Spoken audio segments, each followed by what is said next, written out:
ನಮಸ್ಕಾರ ಸ್ನೇಹಿತರೆ. ಸ್ನೇಹಿತರೆ, ನಾವು ಏನು U P S C prelims paper ಎಕ್ಸಾಮ್ದು ಸಾಲ್ವ್ ಮಾಡ್ತಾ ಇದೀವಿ. ಇದು ಎರಡನೇ ಭಾಗ. ಓಕೆ, ಇವತ್ತು ಹೆಚ್ಚಾಗಿ ಇತಿಹಾಸ ಪ್ರಶ್ನೆಗಳು ಮತ್ತು ಅರ್ಥಶಾಸ್ತ್ರ ಪ್ರಶ್ನೆಗಳನ್ನ ಡಿಸ್ಕಸ್ ಮಾಡೋಣ. ಇದು ಕೀ ಆನ್ಸರ್ ಕೂಡ ಸಂಭವನೀಯ ಉತ್ತರಗಳು ಅಂತ ಕೂಡ ನೀವು ತಿಳ್ಕೊಬಹುದು. ನಾವು ಆಲ್ರೆಡಿ ಪೇಪರ್ 1 ಪಾರ್ಟ್ 1 ಅಲ್ಲಿ ಡಿಸ್ಕಸ್ ಮಾಡಿದೀವಲ್ಲ ಸರ್. ಪಾರ್ಟ್ 1 ಅಲ್ಲಿ 50 ಕ್ವಶನ್ಸ್ ನ ಡಿಸ್ಕಸ್ ಮಾಡಿದ್ವಿ, 50 ಕ್ವಶನ್ಸ್ ನ. ಸೊ ಈ 50 ಕ್ವಶನ್ಸ್, ಫಸ್ಟ್ 50 ಕ್ವಶನ್ ಡಿಸ್ಕಸ್ ಮಾಡಿದ್ವಿ. ಇವತ್ತು ನೆಕ್ಸ್ಟ್ 51 ಇಂದ 100 ಕ್ವಶನ್ ಡಿಸ್ಕಸ್ ಮಾಡೋಣ. ಅದ್ರಲ್ಲಿ ಹೆಚ್ಚಾಗಿ ನಮ್ಗೆ ಎಕಾನಮಿಯಿಂದ 14 ರಿಂದ 15 ಕ್ವಶನ್ ಇದೆ, ಹಿಸ್ಟ್ರಿಲಿಂದ 15 ಕ್ವಶನ್ಸ್ ಇದೆ, ಇದೇ 30 ಆಗುತ್ತೆ. ಮತ್ತೆ ಸೈನ್ಸ್ ಬಗ್ಗೆ ಕೂಡ ಒಂದಷ್ಟು ಕ್ವಶನ್ಸ್ ಇದೆ ಈ ಒಂದು ಪಾರ್ಟ್ 2 ಲಿ. ಓಕೆ, ಅಂಡ್ ನೀವು ಪ್ರೀವಿಯಸ್ ಪಾರ್ಟ್ ನೋಡಿಲ್ಲ ಪಾರ್ಟ್ 1 ಅಂದ್ರೆ ದಯವಿಟ್ಟು ನೋಡಿ. ಅದ್ರ ಲಿಂಕ್ ಇದೇ ವಿಡಿಯೋದ ಕೆಳಗೆ ಡಿಸ್ಕ್ರಿಪ್ಷನ್ ಬಾಕ್ಸ್ ಅಲ್ಲಿ ನಿಮ್ಗೆ ಹಾಕಿರ್ತೀನಿ, ದಯವಿಟ್ಟು ಒಂದ್ಸಲ ಹೋಗಿ ನೋಡಿ sir. And one more thing I want to clear ಏನು ಅಂತಂದ್ರೆ, ಪಾರ್ಟ್ 1 ಅಲ್ಲಿ ನೀವು ಒಂದ್ 2-3 ಕ್ವಶನ್ ತಪ್ಪು ಅಂತ ಹಾಕಿದ್ದೀರಾ ಸರ್. ತುಂಬಾ ಜನ ಒಂದ್ 4-5 ಕ್ವಶನ್ ತಪ್ಪು ಅಂತ ಬೇರೆ ಕಮೆಂಟ್ ಹಾಕಿದ್ದೀರಾ. ನಾನು ಹೇಳ್ತೀನಿ, ಇಟ್ ಇಸ್ ಎ ಸಂಭವನೀಯ ಎಕ್ಸ್ಪೆಕ್ಟೆಡ್ ಕೀ ಆನ್ಸರ್. ಇಲ್ಲಿ ಏನು ಅಂತಂದ್ರೆ, ನೀವು ಬೇರೆ ಬೇರೆ ಒಂದು coaching centre, for example clear IAS, India for IAS, insight IAS, so ಎಲ್ಲ ಒಂದು ಕೀ ಆನ್ಸರ್ ಬಿಟ್ಟಿರ್ತಾರೆ. ಸೊ ಅಲ್ಲಿ ನೀವು ನೋಡ್ಕೊಂಡು ಇದು ತಪ್ಪು, ನೀವು ಬೇಕಾದ್ರೆ ಇಟ್ಕೊಳ್ಳಿ 3-4 ಕೋಚಿಂಗ್ ಸೆಂಟರ್ಸ್ ಕೀ ಆನ್ಸರ್ ಇಟ್ಕೊಂಡು ನೋಡ್ಕೊಳ್ಳಿ. ನಿಮ್ಗೆ ಮಿನಿಮಮ್ 3 to 4 ಅಥವಾ 5 to 6 ಆನ್ಸರ್ಸ್ ಡಿಫ್ರೆನ್ಸ್ ನಿಮಗೆ ಕಾಣುತ್ತೆ. ಅಟ್ಲೀಸ್ಟ್ 3 to 4 ಅಂತೂ ಆನ್ಸರ್ ಡಿಫ್ರೆನ್ಸ್ ಇದ್ದೇ ಇರುತ್ತೆ. ಹಾಗಾಗಿ ಇಲ್ಲಿ ನಾನ್ ನಿಮ್ಗೆ ಏನ್ ಹೇಳ್ತಾ ಇದ್ದೀನಿ ಅಂದ್ರೆ, ಅನಲೈಸ್ ಮಾಡೋದು ಇಂಪಾರ್ಟೆಂಟ್. Analyse, okay. ನಮ್ದ್ರಲ್ಲೂ ಕೂಡ ನಾನ್ ಮಾಡಿದ್ ಸರಿ, ಅವ್ರು ಮಾಡಿದ್ ತಪ್ಪು, ಅಥವಾ ಅವ್ರ ಸರಿ ನನ್ ತಪ್ಪು ಅಂತ ಹೇಳ್ತಾ ಇಲ್ಲ ಇಲ್ಲಿ. ಸೊ 3-4 ಕ್ವಶನ್ ಬಿಟ್ಟಾಕಿ, 5 ಕ್ವಶನ್ ಬಿಟ್ಟಾಕಿ. ಈಗ UPSC ಆನ್ಸರ್ ಬಿಡ್ತಾರಲ್ಲ, ಅವಾಗ ಚೆಕ್ ಮಾಡಿ. 10 ಕ್ವಶನ್ ಗಿಂತ ಜಾಸ್ತಿ ಈ ಕೋಚಿಂಗ್ ಸೆಂಟರ್ ಗಳು ಬಿಟ್ಟಿರ್ತಕ್ಕಂಥ ಕೀ ಆನ್ಸರ್ ಗಿಂತ ವೇರಿಯೇಷನ್ ಇರುತ್ತೆ. So analyse is important. ಒಂದೊಂದು ಕ್ವಶನ್ ಹೆಂಗಿರುತ್ತೆ ಅಂದ್ರೆ, ಎಲ್ಲ ಆನ್ಸರ್ಸ್ ಗಳು ಕೂಡ ನಿಮ್ಗೆ ಸೇಮ್ ಇರುತ್ತೆ, ಸೇಮ್ ಆನ್ಸರ್ಸ್ ಇರುತ್ತೆ. ಅವಾಗ ನೀವು ಯಾವ್ದನ್ನ ಅನಲೈಸ್ ಮಾಡ್ತೀವಲ್ಲ, ಅದು ಇಂಪಾರ್ಟೆಂಟ್. ಮತ್ತೆ ನಾನಿಲ್ಲಿ ಕ್ವಶನ್ ಪೇಪರ್ ನ ಅನಲೈಸ್ ಮಾಡ್ತಾ ಇರೋದು ಏನಕ್ಕೆ ಅಂದ್ರೆ, ಒಂದು answer yes okay, but answer ಜೊತೆಗೆ ಗೊತ್ತಿಲ್ಲ ಅಂದಾಗ ಹೆಂಗ್ ಸಾಲ್ವ್ ಮಾಡ್ಬೇಕು, ಎಲಿಮಿನೇಷನ್ ಮೆಥಡ್ ಹೆಂಗೆ, ಸೊ ಯಾವ ರೀತಿ. ಯಾಕಂದ್ರೆ ನಮ್ಮ UPSC ಸರ್ ನಾನು ಹೇಳಿದೀನಿ 25 ರಿಂದ 30 ಕ್ವಶನ್. ತುಂಬಾ ಜನ ಅಂದ್ರೆ 35 ಕ್ವಶನ್ ಗಿಂತ ಯಾರು ಹೆಚ್ಚಾಗಿ ಮಾಡಕ್ ಸಾಧ್ಯ ಇಲ್ಲ. ಇವತ್ತಿನ ಈ ಪೇಪರ್ ಅಲ್ಲೂ ಕೂಡ ನಮ್ಮ 2024 ಕೂಡ ಹಾಗೆ ಇತ್ತು. ಇನ್ನು ಮಿಕ್ಕಿದ್ದು ನೀವು ನಿಮ್ಮ ನಾಲೆಡ್ಜ್ ನ ಯುಟಿಲೈಸ್ ಮಾಡ್ಕೊಂಡು, ಅಲ್ಲಿ ಇಲ್ಲಿ ನೋಡಿರೋದು ಕೇಳಿರೋದು ಸ್ವಲ್ಪ ಜ್ಞಾಪಕ ಇದ್ರೆ, ಅಥವಾ ಎಲಿಮಿನೇಷನ್ ಅಲ್ಲಿ ಮಾಡ್ಕೊಂಡು ಹೀಗೆ ಮಾಡ್ಬೇಕಾಗತ್ತೆ. ಓಕೆ, ನಿಮ್ಮ ಒಂದು ಟ್ಯಾಲೆಂಟ್ ನ ತೋರಿಸ್ಬೇಕಾಗತ್ತೆ. ಬನ್ನಿ, ಈಗ 51 ರಿಂದ ನಾವು ಡಿಸ್ಕಸ್ ಮಾಡ್ತಾ ಹೋಗೋಣ. 100 ಕ್ವಶನ್ಸ್ ಇವತ್ತು ಮುಗಿಸೋಣ. ಪಾರ್ಟ್ 1 ನೋಡಿಲ್ಲ ಅಂದ್ರೆ ಇದೇ ವಿಡಿಯೋದ ಡಿಸ್ಕ್ರಿಪ್ಷನ್ ಬಾಕ್ಸ್ ಅಲ್ಲಿ ಲಿಂಕ್ ಇದೆ, ನೋಡಿ ಸರ್. ಫೈನ್. ನಾನು ಇಂಗ್ಲಿಷ್ ಅಲ್ಲಿ ಯಾಕೆ ಎಕ್ಸ್ಪ್ಲೇನ್ ಮಾಡ್ತಾ ಇದ್ದೀನಿ, ಕ್ವಶನ್ ಕನ್ನಡದಲ್ಲಿ ಎಕ್ಸ್ಪ್ಲೇನ್ ಮಾಡ್ತೀನಿ. ಇಂಗ್ಲಿಷ್ ಅಲ್ಲಿ ಯಾಕೆ ಅಂದ್ರೆ, ನಮ್ಮ UPSC ಪ್ರಿಪೇರ್ ಆಗೋರು ಯಾವಾಗ್ಲೂ ಇಂಗ್ಲಿಷ್ ಕ್ವಶನ್ ಅಟ್ಲೀಸ್ಟ್ ಅರ್ಥ ಮಾಡ್ಕೊಳ್ಳೋ ಕೆಪಾಸಿಟಿ ಯಾರು ಇರಲೇಬೇಕು. ನೀವು ಇಂಗ್ಲಿಷ್ ಬೇಕು ಅಂತ ಹೇಳ್ತಿಲ್ಲ, ಮಿನಿಮಮ್ ಇಂಗ್ಲಿಷ್ ಬೇಕು. ಯಾಕಂದ್ರೆ UPSC ಹಿಂದಿ ಮತ್ತೆ ಇಂಗ್ಲಿಷ್ ಅಲ್ಲಿ ಇರುತ್ತೆ ಕ್ವಶನ್ ಪೇಪರ್, ಹಿಂದಿ ಮತ್ತೆ ಇಂಗ್ಲಿಷ್. ನೀವು ಆನ್ಸರ್ ಮೇನ್ಸ್ ಅಲ್ಲೆಲ್ಲ ಕನ್ನಡದಲ್ಲಿ ಬರೀಬಹುದು, ಇಂಟರ್ವ್ಯೂ ಕನ್ನಡದಲ್ಲಿ ಕೊಡಬಹುದು, ಬಟ್ ಕ್ವಶನ್ ಮಾತ್ರ ನಿಮ್ಗೆ ಹಿಂದಿ ಇಂಗ್ಲಿಷ್ ಅಲ್ಲಿ ಇರುತ್ತೆ. ಹಾಗಾಗಿ ನಿಮ್ಗೆ ಇಂಗ್ಲಿಷ್ ಅಲ್ಲಿ ಅಥವಾ ಹಿಂದಿಲಿ ಕ್ವಶನ್ ಅರ್ಥ ಮಾಡ್ಕೊಳ್ಳೋ ಒಂದ್ ಸ್ವಲ್ಪ ಕೆಪಾಸಿಟಿ ಯಾರು ಇರಲೇಬೇಕಾಗುತ್ತೆ. ಬನ್ನಿ, with reference to the history of ancient India, Bahubhuti, Asthimalla and Kshemeshwara were famous. ಅಂದ್ರೆ ಇವರು ಬಹುಭೂತಿ, ಅಸ್ಥಿಮಲ್ಲ ಯಾವ್ದಕ್ ಫೇಮಸ್ ಅಂತ ಕೇಳಿದ್ದಾರೆ. ಜೈನ್ ಮಾಂಕ್ಸ್ ಅಂತಿದೆ. ಓಕೆ, ಜೈನ್ ಮಾಂಕ್ಸ್ ಅಂದ್ರೆ ಜೈನರ ಒಬ್ಬ ಸಂತರು ಅಂತಿದೆ. ಪ್ಲೇ ರೈಟರ್ಸ್ ಅಂದ್ರೆ ನಾಟಕಕಾರರು, ನಾಟಕ ಬರೆದಿರ್ತಕ್ಕಂಥದ್ದು ಅಂತ, ನಾಟಕಗಳನ್ನ ಬರೆದಿರ್ತಕ್ಕಂಥದ್ದು. ಟೆಂಪಲ್ ಆರ್ಕಿಟೆಕ್ಟ್ಸ್, ಓಕೆ, ಅದು ವಾಸ್ತುಶಿಲ್ಪಕಾರರು ಅಂತಿದೆ. ಫಿಲಾಸಫರ್ಸ್ ಅಂದ್ರೆ ತತ್ವಶಾಸ್ತ್ರಜ್ಞರು ಅಂತ ಇದೆ. ಸೊ ರೈಟ್ ಆನ್ಸರ್ ಯಾವ್ದು ಸರ್? ಪ್ಲೇ ರೈಟರ್ಸ್, ಇವರು B answer. Okay, play writers ಅಂದ್ರೆ ಇವ್ರು ಎಲ್ಲಿದ್ರು ಸರ್? ಇವರು ಜೈನ ಮತದವರು. Okay, Jain writers, Jain monks ಅಲ್ಲ ಅವರು ರೈಟರ್ಸ್. ಬಟ್ ಇವರು ಕನೋಜ್ ಅಲ್ಲಿ ಯಶೋವರ್ಮನ ಆಸ್ಥಾನದಲ್ಲಿ ಇರ್ತಕ್ಕಂಥವ್ರು. ಬಹುಭೂತಿ ಆಗಿರ್ಬೋದು, ಇವ್ರು ಎಷ್ಟೊಂದು ಇಲ್ಲಿ ಕೃತಿಗಳು ಕೊಟ್ಟಿದ್ದೇನೆ, ನೋಡ್ಕೋಬಹುದು. ಸೊ ಈ ಕೃತಿಗಳನ್ನ ನಾಟಕಗಳು ಇವೆಲ್ಲ, ಎಸ್ಪೆಷಲಿ ನಾಟಕ, ಪ್ಲೇ ರೈಟ್ಸ್, ಇದು ನಾಟಕಗಳು ಇವೆಲ್ಲ. ಸೊ ಇದನ್ನ ಬರ್ದಿರ್ತಕ್ಕಂಥದ್ದು. So answer B. Okay, next ಬನ್ನಿ. Consider the following statement. ಇದು ಈಸಿ ಕ್ವಶನ್ ಇದೆ. The Montego-Chelmsford reforms 1919 recommended granting voting rights to all women above the age of 21. ಇದು ತಪ್ಪು.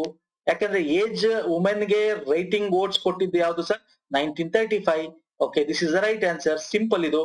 ಇಲ್ಲಿ ಏನಾಗುತ್ತೆ, ವುಮೆನ್ ಗೆ ರೈಟ್ ಕೊಡ್ಬೇಕು ಅಂತ ಡಿಸ್ಕಷನ್ ನಡೆಯುತ್ತೆ, ಒಂದು ಮದ್ರಾಸ್ ಪಂಥದಲ್ಲಿ ತರಬೇಕು ಅಂತ ಮಾಡ್ತಾರೆ. ಬಟ್ ನಮ್ಗೆ ಆಕ್ಟ್ ಅಲ್ಲಿ ಒಂದು ಕಾಯ್ದೆ ಮುಖಾಂತರ ಬಂದಿದ್ದು ಯಾವ್ದು? 1935. ಸೊ ಹಾಗಾಗಿ option 2 is the right answer. Okay, ಇಲ್ಲಿ ಕೊಟ್ಟಿದ್ದೀನಿ. ನೆಕ್ಸ್ಟ್ ಬನ್ನಿ. With reference to the 8th August 1942 in Indian history, which one of the following statement is correct? ಅಂದ್ರೆ ನಮ್ಮ ಆಗಸ್ಟ್ ಕ್ರಾಂತಿ ಅಥವಾ ನಾವೇನ್ ಕರಿತೀವಿ ಆಗಸ್ಟ್ ಅಲ್ಲಿ ಕ್ವಿಟ್ ಇಂಡಿಯಾ ಮೂವ್ಮೆಂಟ್ 1942 ಬಂದಿತ್ತು. ಸೊ ಯಾವ್ದು ಕರೆಕ್ಟ್ ಅಂತ ಕೇಳ್ತಾ ಇದ್ದಾನೆ. The quit India resolution was adopted by AICC ಅಂದ್ರೆ ಅವಾಗಿನ Congress. Yes, this is the right answer. ಮೊದಲನೇದೇ ನೋಡಿ ಸಿಕ್ಕಿದೆ. ಆದ್ರೂ ಕೂಡ 3 ಚೆಕ್ ಮಾಡ್ಬೇಕು ಒಂದ್ಸಲ, ಯಾಕಂದ್ರೆ UPSC ಆನ್ಸರ್ಸ್ ಯಾವಾಗ್ಲೂ ಸೇಮ್ ಇರ್ತವೆ almost. The Viceroy Executive Council was expected to include more Indians. No chance ಇಲ್ಲ. The Congress minister resigned in 7 provinces. Yes, 7 ಜನ ಮಿನಿಸ್ಟರ್ ರಿಸೈನ್ ಮಾಡ್ತಾರೆ. ಯಾವಾಗ ರಿಸೈನ್ ಮಾಡ್ತಾರೆ ಗೊತ್ತಾ? ಇದು 1939ರಲ್ಲಿ. ಯಾಕೆ ಅಂದ್ರೆ ಸೆಕೆಂಡ್ ವರ್ಲ್ಡ್ ವಾರ್ಗೆ ಭಾರತದ ಅವ್ರನ್ನ ಒಪ್ಪಿಗೆ ಇಲ್ಲದೆ ಭಾರತದ ಸೈನಿಕರನ್ನು ಉಪಯೋಗಿಸಕ್ಕೆ ಇದ್ ಮಾಡ್ತಾರೆ. ಅವಾಗ 7 ಪ್ರಾಂತ್ಯಗಳಲ್ಲಿ ಎಲೆಕ್ಟ್ ಆಗಿರ್ತಕ್ಕಂಥ ಕಾಂಗ್ರೆಸ್ ಮಿನಿಸ್ಟರ್ ರಿಸೈನ್ ಮಾಡ್ತಾರೆ. ಹಾಗಾಗಿ ಇದು ತಪ್ಪಾಗುತ್ತೆ. ಸೊ ಇಲ್ಲಿ ಮೊದಲನೇ ಸಿಕ್ಬಿಟ್ಟಿದೆ ನಮ್ಗೆ. Creeps propose Indian union full dominion status once second war was over. ಇದಕ್ಕೂ ಚಾನ್ಸ್ ಇಲ್ಲ. ಓಕೆ, ಸೊ ಒಂದೇದು ಕರೆಕ್ಟ್ ಆನ್ಸರ್ ನಿಮ್ಗೆ ಗೊತ್ತಿದೆ. 1942ರಲ್ಲಿ ಬಾಂಬೆ ಒಂದು ಸೆಷನ್ ನಲ್ಲಿ ಗಾಂಧಿ ಅವರ ಒಂದು ಇದ್ರಲ್ಲಿ ನಾವು ಅದನ್ನ ಕ್ವಿಟ್ ಇಂಡಿಯಾ ಮೂವ್ಮೆಂಟ್ ನ ಮಾಡ್ಬೇಕು ಅಂತ ಡಿಸೈಡ್ ಮಾಡ್ತೀವಿ. ಓಕೆ, ಸೊ ಒಂದೇದು ಆಪ್ಷನ್ ರೈಟ್ ಆನ್ಸರ್ ಇಲ್ಲಿ. ನೆಕ್ಸ್ಟ್ ಬನ್ನಿ. Who among the following is associated with songs from prison, a translation of ancient Indian religious lyrics in English.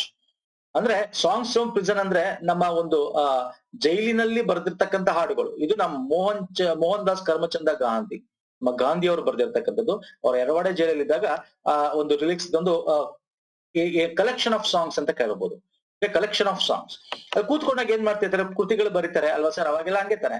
ಇವಾಗ ಒಂಥರ ಟೈಮ್ ಪಾಸ್ ಮಾಡಲ್ಲ. ಅವಾಗಿನ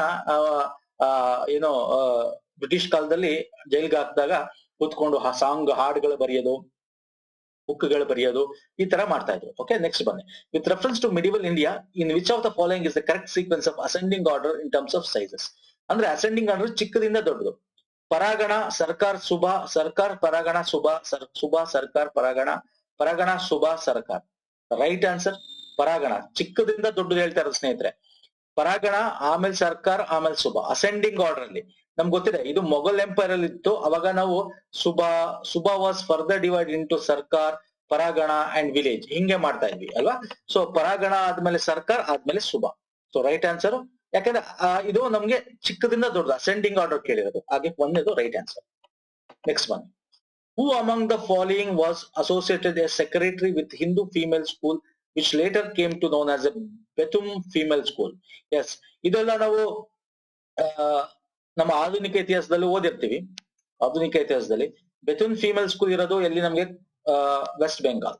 ಸೊ ಇದನ್ನ ಸೆಕ್ರೆಟರಿ ಯಾರಾಗಿದ್ರು ಅಂತ ಕೇಳಿದ್ದಾರೆ. Ishwar Chandra Vidyasagar. So C is the right answer. Okay, ಇದನ್ನ ನೋಡಿ, is a located on Bidhan Sarani in ಕೋಲ್ಕತ್ತಾದಲ್ಲಿ ಇರ್ತಕ್ಕಂಥದ್ದು. ಯೂನಿವರ್ಸಿಟಿ ಆಫ್ ಕಲ್ಕತ್ತಾಗೆ ಅಫಿಲಿಯೇಟ್ ಆಗಿದೆ ಈಗ ಅದು. 879ರಲ್ಲಿ ಇದು ಫಸ್ಟ್ ಗರ್ಲ್ಸ್ ಸ್ಕೂಲು 1849ರಲ್ಲಿ ಆಗುತ್ತೆ. ಆಮೇಲೆ 879ರಲ್ಲಿ ಕಾಲೇಜ್ ಆಗಿ ಪರಿವರ್ತನೆ ಆಗುತ್ತೆ. 850ರಲ್ಲಿ ಬೆಥುನ್ ಅಂತಕ್ಕಂಥ appointed Ishwar Chandra Vidyasagar secretary of the school ಆಗಿ ಅಪಾಯಿಂಟ್ ಮಾಡ್ತಾರೆ. Okay, so answer C.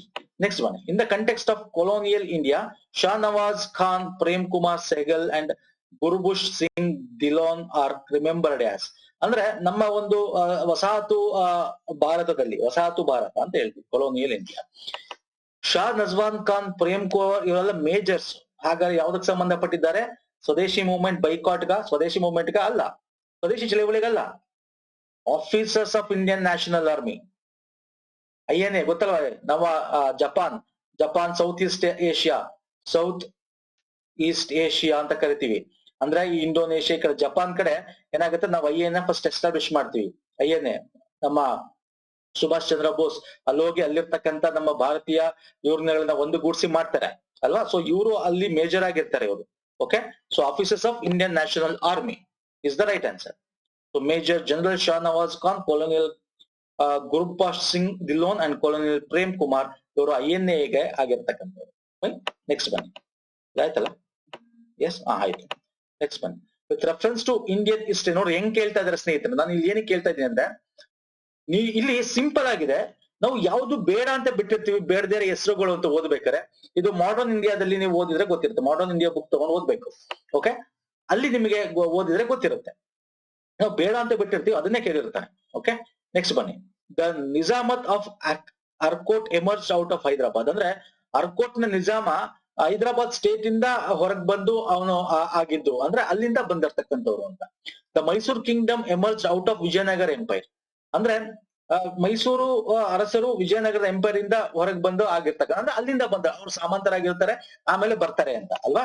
ರೋಹಿಲ್ಖಂಡ kingdom was formed out of the territories occupied by Ahmad Shah Durrani, ಅಂದ್ರೆ ಅಹಮದ್ ಶಾ ದುರಾನಿ ಅವನೇನೋ ಒಂದು ಪ್ರದೇಶ ವಶಪಡಿಸ್ಕೊಡ್ತಾನೆ, ಅಲ್ಲಿಂದ ಒಂದು ಪ್ರದೇಶ ರೋಹಿಲ್ಖಂಡ ಕಿಂಗ್ಡಮ್ ಆಗಿ ಬರುತ್ತೆ ಅಂತ ಹೇಳಿದ್ದಾರೆ ಇಂಡಿಯನ್ ಹಿಸ್ಟರಿ. ಓಕೆ, ಯಾವ್ದು ಕರೆಕ್ಟ್ ಇಲ್ಲಿ ಅಂತ ಕೇಳಿದ್ದಾನೆ. ಸೊ ಇಲ್ಲಿ ಕರೆಕ್ಟ್ ಯಾವ್ದು ಅಂದ್ರೆ 1 and 2. ಎಸ್, ಮೊದಲನೇ option correct. Nizamat of Arcot Nizam Hyderabad ಒಂದು ವಂಶದ ಇದರಿಂದ ಬಂದಿರ್ತಕ್ಕಂಥದ್ದು. ಕಿಂಗ್ಡಮ್ ಮೈಸೂರು ಇದು ಗೊತ್ತೇ ಇದೆ, ಹೌದು.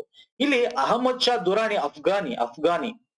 ಓಕೆ, ಈ ರೋಹಿಲ್ಖಂಡ ಬಂದ್ ನಮ್ಗೆ ಎಲ್ಲಿ ಬರುತ್ತೆ? ನಮ್ಮ ರೋಹಿಲ್ಖಂಡ ಕಿಂಗ್ಡಮ್ ಅಂತಂದ್ರೆ ನಮ್ಮ ಮಧ್ಯ ಪ್ರದೇಶ, ಉತ್ತರ ಪ್ರದೇಶದ ನಾರ್ತ್ ಈಸ್ಟ್ ಅಲ್ಲಿ ಬರುತ್ತೆ. ಸೊ ಅದಕ್ಕೂ ಇದಕ್ಕೂ ಸಂಬಂಧ ಇಲ್ಲ ನೋಡಿ. Dynasty started by Nawab Ali Mohammed Khan Bahadur. Okay, Rohilkhand ಇದು. ಅಫ್ಘಾನ್ ಮೂರನೇದು ಯಾಕೆ ಇದು ಅಂತಂದ್ರೆ, ಈ ಅಫ್ಘಾನ್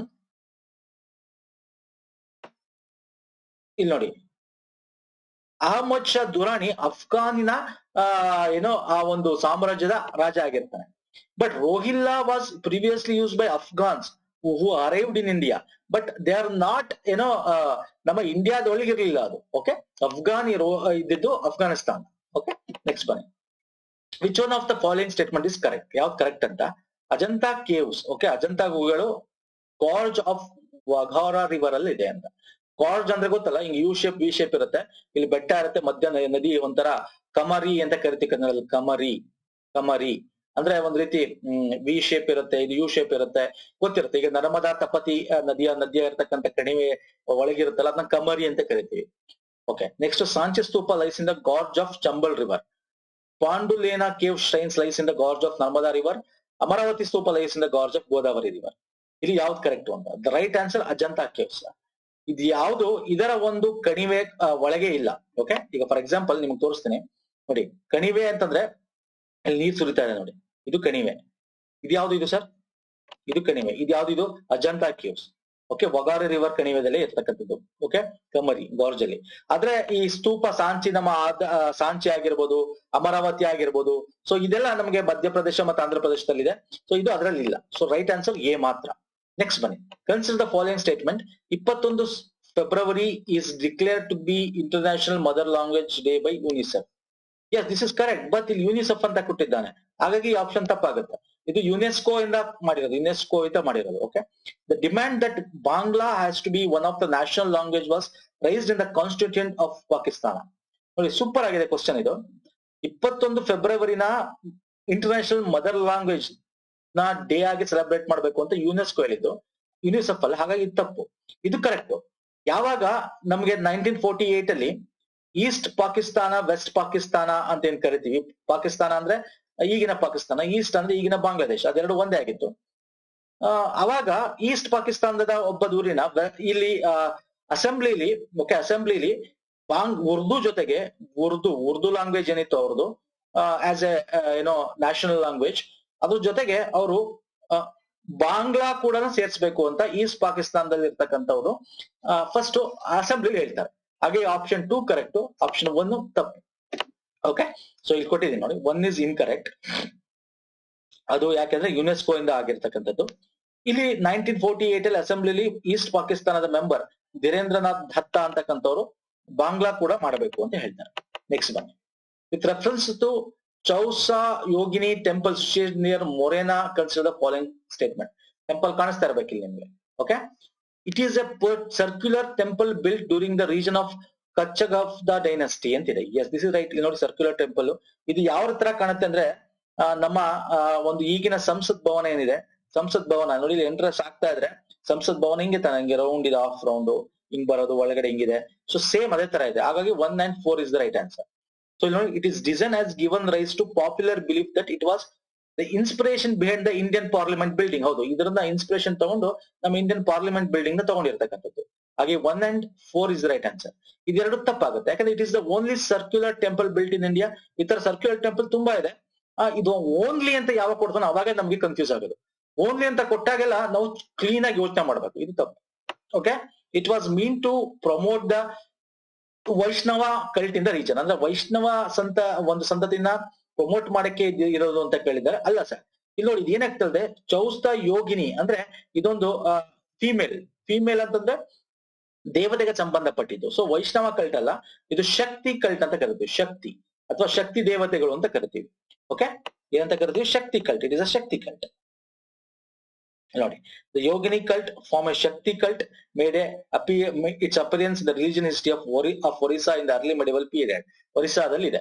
ಓಕೆ, ಸೊ ಹಾಗಾಗಿ ಇಲ್ಲಿ ಡೀಟೇಲ್ ಕೊಟ್ಟಿದ್ದೀನಿ, ನೀವು ಒಂದ್ಸಲ ಓದ್ಕೋಬಹುದು. 64 ಯೋಗಿನೀಸ್ ಆಫ್ ದ ಗಾಡ್ನೆಸ್, 65 ಚೇಂಬರ್ ಗಳಿದೆ. ಸೊ ಇದ್ರ ತುಂಬಾ ಚೆನ್ನಾಗಿದೆ. ಡೀಟೇಲ್ ತುಂಬಾ ಬೇಗ, ಬಟ್ ಆಪ್ಷನ್ 1 ಮತ್ತೆ 4 ಕರೆಕ್ಟ್, ಇದರಲ್ಲಿ ತಪ್ಪು. So C is the right answer. Next ಬನ್ನಿ. Which one of the following ancient towns is well known for its elaborate system of water harvesting and management by building a series of dams and channelizing water into connected reservoirs ಅಂತಿದೆ. ಅಂದ್ರೆ ಇಲ್ಲಿ first option ನೋಡಿ, ಧೋಲ್ವೀರ, ಕಾಲಿಬಂಗನ್, ರಾಖಿಘರ್ ಮತ್ತೆ ರೂಪಾರ್. ಅಂದ್ರೆ ನಮ್ಮ ಒಂದು ಸಿಂಧು ಬಯಲಿನ ನಾಗರಿಕತೆ time, okay, Harappa ಮಹೇಂಜೋದಾರ time ಅಲ್ಲಿ ಬಗ್ಗೆ ಕೇಳಿರೋ ಕ್ವಶನ್. ಅಲ್ಲಿ ಎಲ್ಲಿ ನಮ್ಗೆ ಬಿಲ್ಡಿಂಗು, ಡ್ಯಾಮ್ಸ್ಗಳು, ವಾಟರ್ ಚಾನಲ್ಗಳು ಇತ್ತು ಅಂತ ಕೇಳಿದ್ದಾನೆ. ನಮಗ್ ಗೊತ್ತಿದೆ ಗುಜರಾತ್ ಧೋಲವೀರ ಅಲ್ವಾ, ಸಿಂಪಲ್ ಕ್ವಶನ್ ಇದು, ಇದ್ರ ಬಗ್ಗೆ ಎಕ್ಸ್ಪ್ಲೇನ್ ಬೇಕಾಗೇ ಇಲ್ಲ. ಅಲ್ಲಿ ನಮ್ಗೆ ವಾಟರ್ ಇಂಜಿನಿಯರಿಂಗ್ ಆ ಟೈಮಲ್ಲೇ ಇತ್ತು ಅನ್ನೋದ್ರ ಬಗ್ಗೆ ನಮ್ಗೆ ಎಕ್ಸ್ಕವೇಷನ್ ಮಾಡಿದಾಗ ಅಲ್ಲಿ ತೆಗೆದಾಗ ಮಣ್ಣಿನ ಕುರುಹುಗಳು ಸಿಕ್ಕಿವೆ. Next one, in the first quarter of 17th century in which of the following were the factories ಅಥವಾ factory of the English East India company located? Okay, 17th century ಬಗ್ಗೆ ಮಾತಾಡ್ತಾ ಇದ್ದಾರೆ ಸರ್. ಅವಾಗ ಈಸ್ಟ್ ಇಂಡಿಯಾ ಕಂಪನಿ ಇದು factory ಅವರ ಒಂದು ಇದು ಎಲ್ಲೆಲ್ಲಿತ್ತು ಅಂತ, Broach, Chicacole, Trichinopoly. So right answer only one, ಬರೋಚಲ್ ಇತ್ತು ಸರ್. 17th century 1962 ಅಲ್ಲಿ ಈಸ್ಟ್ ಇಂಡಿಯಾ ಕಂಪನಿ ಅವ್ರದ್ದು, ಇಂಗ್ಲಿಷ್ ಈಸ್ಟ್ ಇಂಡಿಯಾ ಕಂಪನಿದು ಸೂರತ್, ಬರೋಚು, ಅಹಮದಾಬಾದ್, ಅಗ್ರ, ಮೊಸುಲಿಪಟ್ಟಣದಲ್ಲಿ ಇತ್ತು. ಸೊ ಇಲ್ಲಿ ಇರ್ಲಿಲ್ಲ, ಯಾವುದು ಚಿಚೋಲೆ ಮತ್ತೆ ತಿರುಚನಾಪಳ್ಳಿಯಲ್ಲಿ ಇರಲಿಲ್ಲ. ಸೊ ಹಾಗಾಗಿ option 1 is the right answer. Okay, so ನೋಡಿದ್ರೆ ಎಷ್ಟು ಡೀಟೇಲಿಂಗ್ UPSC ನೀವು ಓದ್ಬೇಕು. ಇದರ್ಥ ಮುಂದಿನ ವರ್ಷ ಯಾರು UPSC ಮಾಡ್ತಾ ಇದ್ರ, ಕನ್ನಡದಲ್ಲಿ ಯಾರು ಮಾಡಿ, ಇಂಗ್ಲಿಷ್ ಅಲ್ಲಿ ಮಾಡಿ, ಕರ್ನಾಟಕದವರು ಯಾವ ಒಂದು ಡೀಟೇಲ್ನೆಸ್ ಅಲ್ಲಿ ಓದ್ಬೇಕು ಅನ್ನೋದು ನಿಮ್ಗೆ ಅರ್ಥ ಆಗ್ತಾ ಹೋಗುತ್ತೆ. ಹೆಂಗೆ ಡೀಟೇಲ್ ಇರುತ್ತೆ ಕ್ವಶನ್ ಅಂತ ಗೊತ್ತಾಗ್ತಾ ಹೋಗುತ್ತೆ. ನೆಕ್ಸ್ಟ್ ಬನ್ನಿ. From the decline of Guptas, ಗುಪ್ತರ ಒಂದು ಸಂತತಿ ಮುಗಿತಾ ಇರ್ಬೇಕಾದ್ರೆ until the rise of Harshavardhana. Okay, Gupta ಮತ್ತೆ ಹರ್ಷವರ್ಧನ ನಡುವೆ ಕೇಳಿರೋದು. ಹರ್ಷವರ್ಧನ ಮುಂದಲೆ ಬರಕ್ಕಿಂತ ಮುಂಚೆ ಗುಪ್ತರ ಸಂತತಿಯ ಕೊನೆ, ಈ ಮಧ್ಯ ಪೀರಿಯಡ್ ಇದೆಯಲ್ಲ, in the early 17th century which of the following kingdoms var holding the power in North India? ಅಂದ್ರೆ ಗುಪ್ತ ಮತ್ತೆ ಹರ್ಷವರ್ಧನ ಮಧ್ಯ, ಹರ್ಷವರ್ಧನನ ಮಧ್ಯ ಇದ್ರಲ್ಲ, ನಾರ್ತ್ ಇಂಡಿಯಾದಲ್ಲಿ ಎಸ್ಪೆಷಲಿ ಯಾರು ಹೋಲ್ಡ್ ಆಗಿದ್ರು, ಯಾರು ಆಡಳಿತ ನಡೆಸ್ತಾ ಇದ್ರು ಅಂತ? ಗುಪ್ತಾಸ್ ಆಫ್ ಮಗಧ, ಮಗಧದ ಗುಪ್ತರು, ಹೌದು correct. The Paramaras of Malwa, no, Malwa ಅಲ್ಲ. ಯಾಕೆಂದ್ರೆ ಮಾಳ್ವರು ನಿಮ್ಗೆ ಇಲ್ಲಿ ಬರ್ತಾರೆ, ನಾರ್ತ್ ಇಂಡಿಯಾ ಅಂತ ಕ್ವಶನ್ ಕೇಳಿರೋದು, North India. Okay, hold in the power in North India. So Malwa ನಿಮ್ಗೆ ಇಲ್ಲಿ ಸಿಗ್ತಾರೆ, ಒಂದು ಚಿಕ್ಕ ಜಾಗ ಮಾತ್ರ, ಕಂಪ್ಲೀಟ್ ಆಲ್ಮೋಸ್ಟ್ 2-3 ರಾಜ್ಯಗಳು ಇರಲ್ಲ ಅವರು. ಓಕೆ, ಹಾಗಾಗಿ ತಪ್ಪಾಗುತ್ತೆ. The Pushyabhutis of Thanesar, yes, this is the right answer. The Maukharis of Kannauj, Kannauj ನ Maukharis, yes, this is also right answer. Yadav of Devagiri, Devagiri ಅಂತ ತಕ್ಷಣ ನಮಗೆ ಮಹಾರಾಷ್ಟ್ರ ಈ ಕಡೆ ಬರ್ತಾರೆ, ಕರ್ನಾಟಕದ ಆಸುಪಾಸು ಮಹಾರಾಷ್ಟ್ರ, ಇಲ್ಲಿ ಆಂಧ್ರ, ಈ ಪೋರ್ಷನ್ ಸೌತ್ ಬರುತ್ತೆ, ಹಾಗಾಗಿ ಇದು ತಪ್ಪು. Maitrakas of Vallabhi, yes, this is right answer. Sir ಈಗ ನಂಗೆ ಗೊತ್ತಿರ್ಲಿಲ್ಲ, ಏನು ಗೊತ್ತಿಲ್ಲ, ಈಗ ಮಾಳ್ವಾ ಕರೆಕ್ಟ್ ಅಂತ ಅನ್ಕೊಂಡಿರ್ತೀನಿ, ಅಕಸ್ಮಾತ್ ಎಲ್ಲಾ ಕರೆಕ್ಟ್ ಅಂತ ಅನ್ಕೊಂಡಿರ್ತೀನಿ. ಓಕೆ, ಎಲ್ಲಾ ಕರೆಕ್ಟ್. ಈ ಎಲ್ಲಾ ಕರೆಕ್ಟ್ ಆಗ್ಬೇಕಂದ್ರೆ 1 ರಿಂದ 6 ಆಪ್ಷನ್ ಒಂದೇ ಯಾವ್ದಾರ ಆಪ್ಷನ್ ಅಲ್ಲಿ ಇದೆಯಾ? ಇಲ್ಲ ಸರ್, ಸಿಂಪಲ್ ಅಲ್ವಾ ಸರ್, ಎಲ್ಲ ಒಂದೇ ಆಪ್ಷನ್ ಅಲ್ಲಿ ಇಲ್ಲ, ಎಲ್ಲಾ ಪಾಯಿಂಟ್ಗಳು. ಹಾಗಾಗಿ 1, 3, 4, 5, 4 ಮತ್ತೆ 6 ಇದೆ. ಸೊ 2 ಮತ್ತೆ 5 ಕಾನು. ದೇವಗಿರಿ ಅವರು, ಯಾದವಸ್ ಆಫ್ ದೇವಗಿರಿ ನಿಮ್ಗೆ ಗೊತ್ತೇ ಇರುತ್ತೆ, ಸೌತ್ ಇಂಡಿಯಾ ಆಸ್ಪಾಸ್ ಬರುತ್ತೆ ಅಂತ. ಸೊ ಹಾಗಾಗಿ 5ನೇ ಆಪ್ಷನ್ ಎಲ್ಲೆಲ್ಲಿದೆ ಅದು ಎಲಿಮಿನೇಟ್ ಮಾಡ್ಬೋದು. ಉಳಿದಿರೋದು 2 ಆಪ್ಷನ್. ಸೊ ಆಟೋಮೆಟಿಕ್ ಆಗಿ ನೀವು ಇದಕ್ಕೆ ಟಿಕ್ ಹಾಕ್ಬೇಕು. ಓಕೆ, ನೆಕ್ಸ್ಟ್ ಬನ್ನಿ. ಅಕಾರ್ಡಿಂಗ್ ಟು ಇಲ್ಲಿ ಇದೆ, ನೀವು ನೋಡ್ಕೋಬಹುದು, ಎಕ್ಸ್ಪ್ಲನೇಷನ್ ಕೂಡ ಇಲ್ಲಿ ಕೊಟ್ಟಿದ್ದೇನೆ. ನೆಕ್ಸ್ಟ್ ಬನ್ನಿ. According to the Portuguese writer Nuniz of ಏನಿದು Nuniz, okay, writer Nuniz, the women in Vijayanagara empire were expert in which of the following area? ಅಂದ್ರೆ ಪೋರ್ಚುಗೀಸ್ ರೈಟರ್ ವಿಜಯನಗರಕ್ಕೆ ಬಂದಿರ್ತಾರೆ. ನುನೈಸ್ ಅಂತಕ್ಕಂಥವ್ನು ಬರ್ದಿರೋ ಪ್ರಕಾರ, ನ್ಯೂನೈಸ್ ಅಂತಕ್ಕಂಥದ್ದು ಯಾರು ಅಂತಂದ್ರೆ ಮರ್ಚೆಂಟ್, ವ್ಯಾಪಾರಿ, ಮರ್ಚೆಂಟ್ ಇವನು. ಓಕೆ, ಇವನ್ ಬರ್ದಿರೋ ಪ್ರಕಾರ ವುಮೆನ್ ಎಕ್ಸ್ಪರ್ಟ್ ಅಂದ್ರೆ ಹೆಂಗಸರು ಯಾವ್ದ್ರಲ್ಲಿ ಎಕ್ಸ್ಪರ್ಟ್ ಆಗಿದ್ರು ಅಂತ ಬರ್ದಿದ್ದಾರೆ. Okay, wrestling, astrology, accounting, soothsaying. ಇಲ್ಲಿ ಆಕ್ಚುಲಿ ಎಲ್ಲ ಆಪ್ಷನ್ ಕರೆಕ್ಟ್ ಸರ್, ಎಲ್ಲ ಆಪ್ಷನ್ ಕರೆಕ್ಟ್. ಹೌದು, ಇಲ್ಲಿ ವಿಜಯನಗರದಲ್ಲಿ ಹರಿಹರ ಬುಕ್ಕಾ ಫೌಂಡರ್ ಆಗಿರೋ ಟೈಮಲ್ಲಿ ಫೆರ್ನೋಸ್ ನುಜೈ ವಿಜಯನಗರ ಎಂಪೈರ್ ಗೆ ಮರ್ಚೆಂಟ್ ಆಗಿ ತುಳುವ ಡೈನೆಸ್ಟಿ ಟೈಮಲ್ಲಿ ಬರ್ತಾರೆ. ತುಳುವ ಡೈನೆಸ್ಟಿ ಟೈಮಲ್ಲಿ ಬಂದಾಗ ಅಚ್ಯುತರಾಜ ಆ ಟೈಮಲ್ಲಿ ಇರ್ತಾನೆ, ಅವನ ಮುಗಿಯೋ ಟೈಮಲ್ಲಿ. ಸೊ ಅವರು ಆ ಟೈಮಲ್ಲಿ ಇವನ್ ಬರ್ದಿರ್ತಕ್ಕಂಥದ್ದು ವುಮೆನ್ ಹೆಂಗಸರು ಕೂಡ ಆಸ್ಟ್ರಾಲಜರ್ ಕೂಡ ಆಗಿದ್ರು, ರೆಸ್ಲರ್ ಕೂಡ ಆಗಿದ್ರು, ಗಾಡ್ಸ್ ಆಗಿದ್ರು, ಕ್ಲರ್ಕ್ ಆಗಿದ್ರು, ಅಕೌಂಟೆಂಟ್ಸ್ ಕೂಡ ಆಗಿದ್ರು ಅಂತ ಬರ್ದಿದ್ದಾನೆ. ನೋಡಿ ಎಷ್ಟು ಚೆನ್ನಾಗಿದೆ ಕ್ವಶನ್ ಇದು. ಸೊ ಇಲ್ಲಿ ಇವನ್ ಯಾರು ಅಂತ ನಾವ್ ಎಷ್ಟೊಂದ್ ಜನ ಓದಿರಲ್ಲ. ಇವಾಗ ನಾನು ಓದಿಲ್ಲ, ನನ್ಗೂ ಗೊತ್ತಿಲ್ಲ, ಬಟ್ ನಾನು ಸರ್ಚ್ ಮಾಡಾಗಿದ್ದಕ್ಕೆ ಆನ್ಸರ್ ಸೊ ನನಗೆ ಸಿಗ್ತಾ ಹೋಯ್ತು. ಓಕೆ, ಹಿಂಗೆ ನಾವು ಓದ್ಬೇಕು ಸ್ನೇಹಿತರೆ. ನೆಕ್ಸ್ಟ್ ಕ್ವಶನ್ ಇಲ್ಲೇ ಇದೆ ಅಲ್ಲ, ಇಲ್ಲೇ ಇದೆ, ಆಯ್ತಲ್ವಾ ಇದು? ಓಕೆ, ನೆಕ್ಸ್ಟ್ ಬನ್ನಿ. With reference to Madanapalle. Okay, Madanapalli Andhra ಅಲ್ವಾ, Andhra Pradesh. Which one of the following statement is correct? Pingali Venkayya designated the tricolour Indian national flag here. Pingali Venkayya ಅಲ್ಲಿ ಮಾಡಿದ್ರ? No. Pattabhi Sitaramayya led the quit India movement of Andhra Pradesh from here. ಅಂದ್ರೆ ಪಟ್ಟಾಭಿ ಸೀತಾರಾಮಯ್ಯ ಅವರು ಆಂಧ್ರ ಪ್ರದೇಶದ ಮದನಪಲ್ಲಿಯಿಂದ ಕ್ವಿಟ್ ಇಂಡಿಯಾ ಭಾರತ ಬಿಟ್ಟು ತೊಳಗಿ ಅಂತಕ್ಕಂಥ start ಮಾಡಿದ್ರ? ಇಲ್ಲ. Rabindranath Tagore translated national anthem from Bengali to English. ಅಂದ್ರೆ ರವೀಂದ್ರನಾಥ ಟಾಗೂರ್ ನಮ್ಮ ನ್ಯಾಷನಲ್ ಆಂಥಮ್ ನ ಬೆಂಗಾಲಿಂದ ಇಂಗ್ಲಿಷ್ಗೆ ಇಲ್ಲಿ ಮಾಡಿದ್ದು ಅಂತಿದೆ. Yes, this is right answer. Madam Balpsi and Colonial Alcott set up headquarters of Theosophical Society first year? No. So C is the right answer. ಇಲ್ಲಿ ನೋಡಿ, Pingali Venkanna Ramayya, Vijayawada, okay, Krishna district, who was from Krishna district, designed national flag and presented it to Mahatma Gandhi. Late visit to Vijayawada city. ಹಾಗಾಗಿ ಇದು ತಪ್ಪು. ವಿಜಯವಾಡ ಸಿಟಿಗೆ visit ಕೊಟ್ಟಾಗ ಅವ್ರಿಗೆ ತೋರಿಸ್ತಾರೆ ಮಹಾತ್ಮ ಗಾಂಧಿಗೆ, ಹಾಗಾಗಿ ತಪ್ಪು. ನೆಕ್ಸ್ಟ್ ಎರಡನೇದೇನಿದೆ, Congress committee is as issue circular known as Kurnool circular. Okay, ಇಲ್ಲಿಂದ ಸ್ಟಾರ್ಟ್ ಆಗುತ್ತೆ ಸರ್, ಕರ್ನೂಲಿಂದ ಏನೋ ಕ್ವಿಟ್ ಇಂಡಿಯಾ ಮೂವ್ಮೆಂಟ್. ಓಕೆ, ಕರ್ನೂಲಿಂದ, ನಾಟ್ ಫ್ರಮ್ ಏನೋ ಮದನಪಲ್ಲಿಯಿಂದ ಅಲ್ಲ, ಹಾಗಾಗಿ ಇದು ಕೂಡ ತಪ್ಪು. ಪಟ್ಟಾಭಿ ಸೀತಾರಾಮಯ್ಯ. ಸೊ ಇಲ್ಲಿ Rabindranath Tagore translated Jana Gana Mana from English Bengali to English and also set a music in Madanapalle. ಅವರು ಅಲ್ಲಿದ್ದಾಗ ಇದನ್ನ ಮಾಡಿದ್ದು, ಹಾಗಾಗಿ ಇದು sir correct. Okay, so option ನಿಮ್ಗೆ ಏನು ಅಂತ ಗೊತ್ತಾಗಿದೆ, ಯಾವ್ದು ಕರೆಕ್ಟ್ ಯಾವ್ದು ತಪ್ಪು ಅಂತ. So C is the right answer.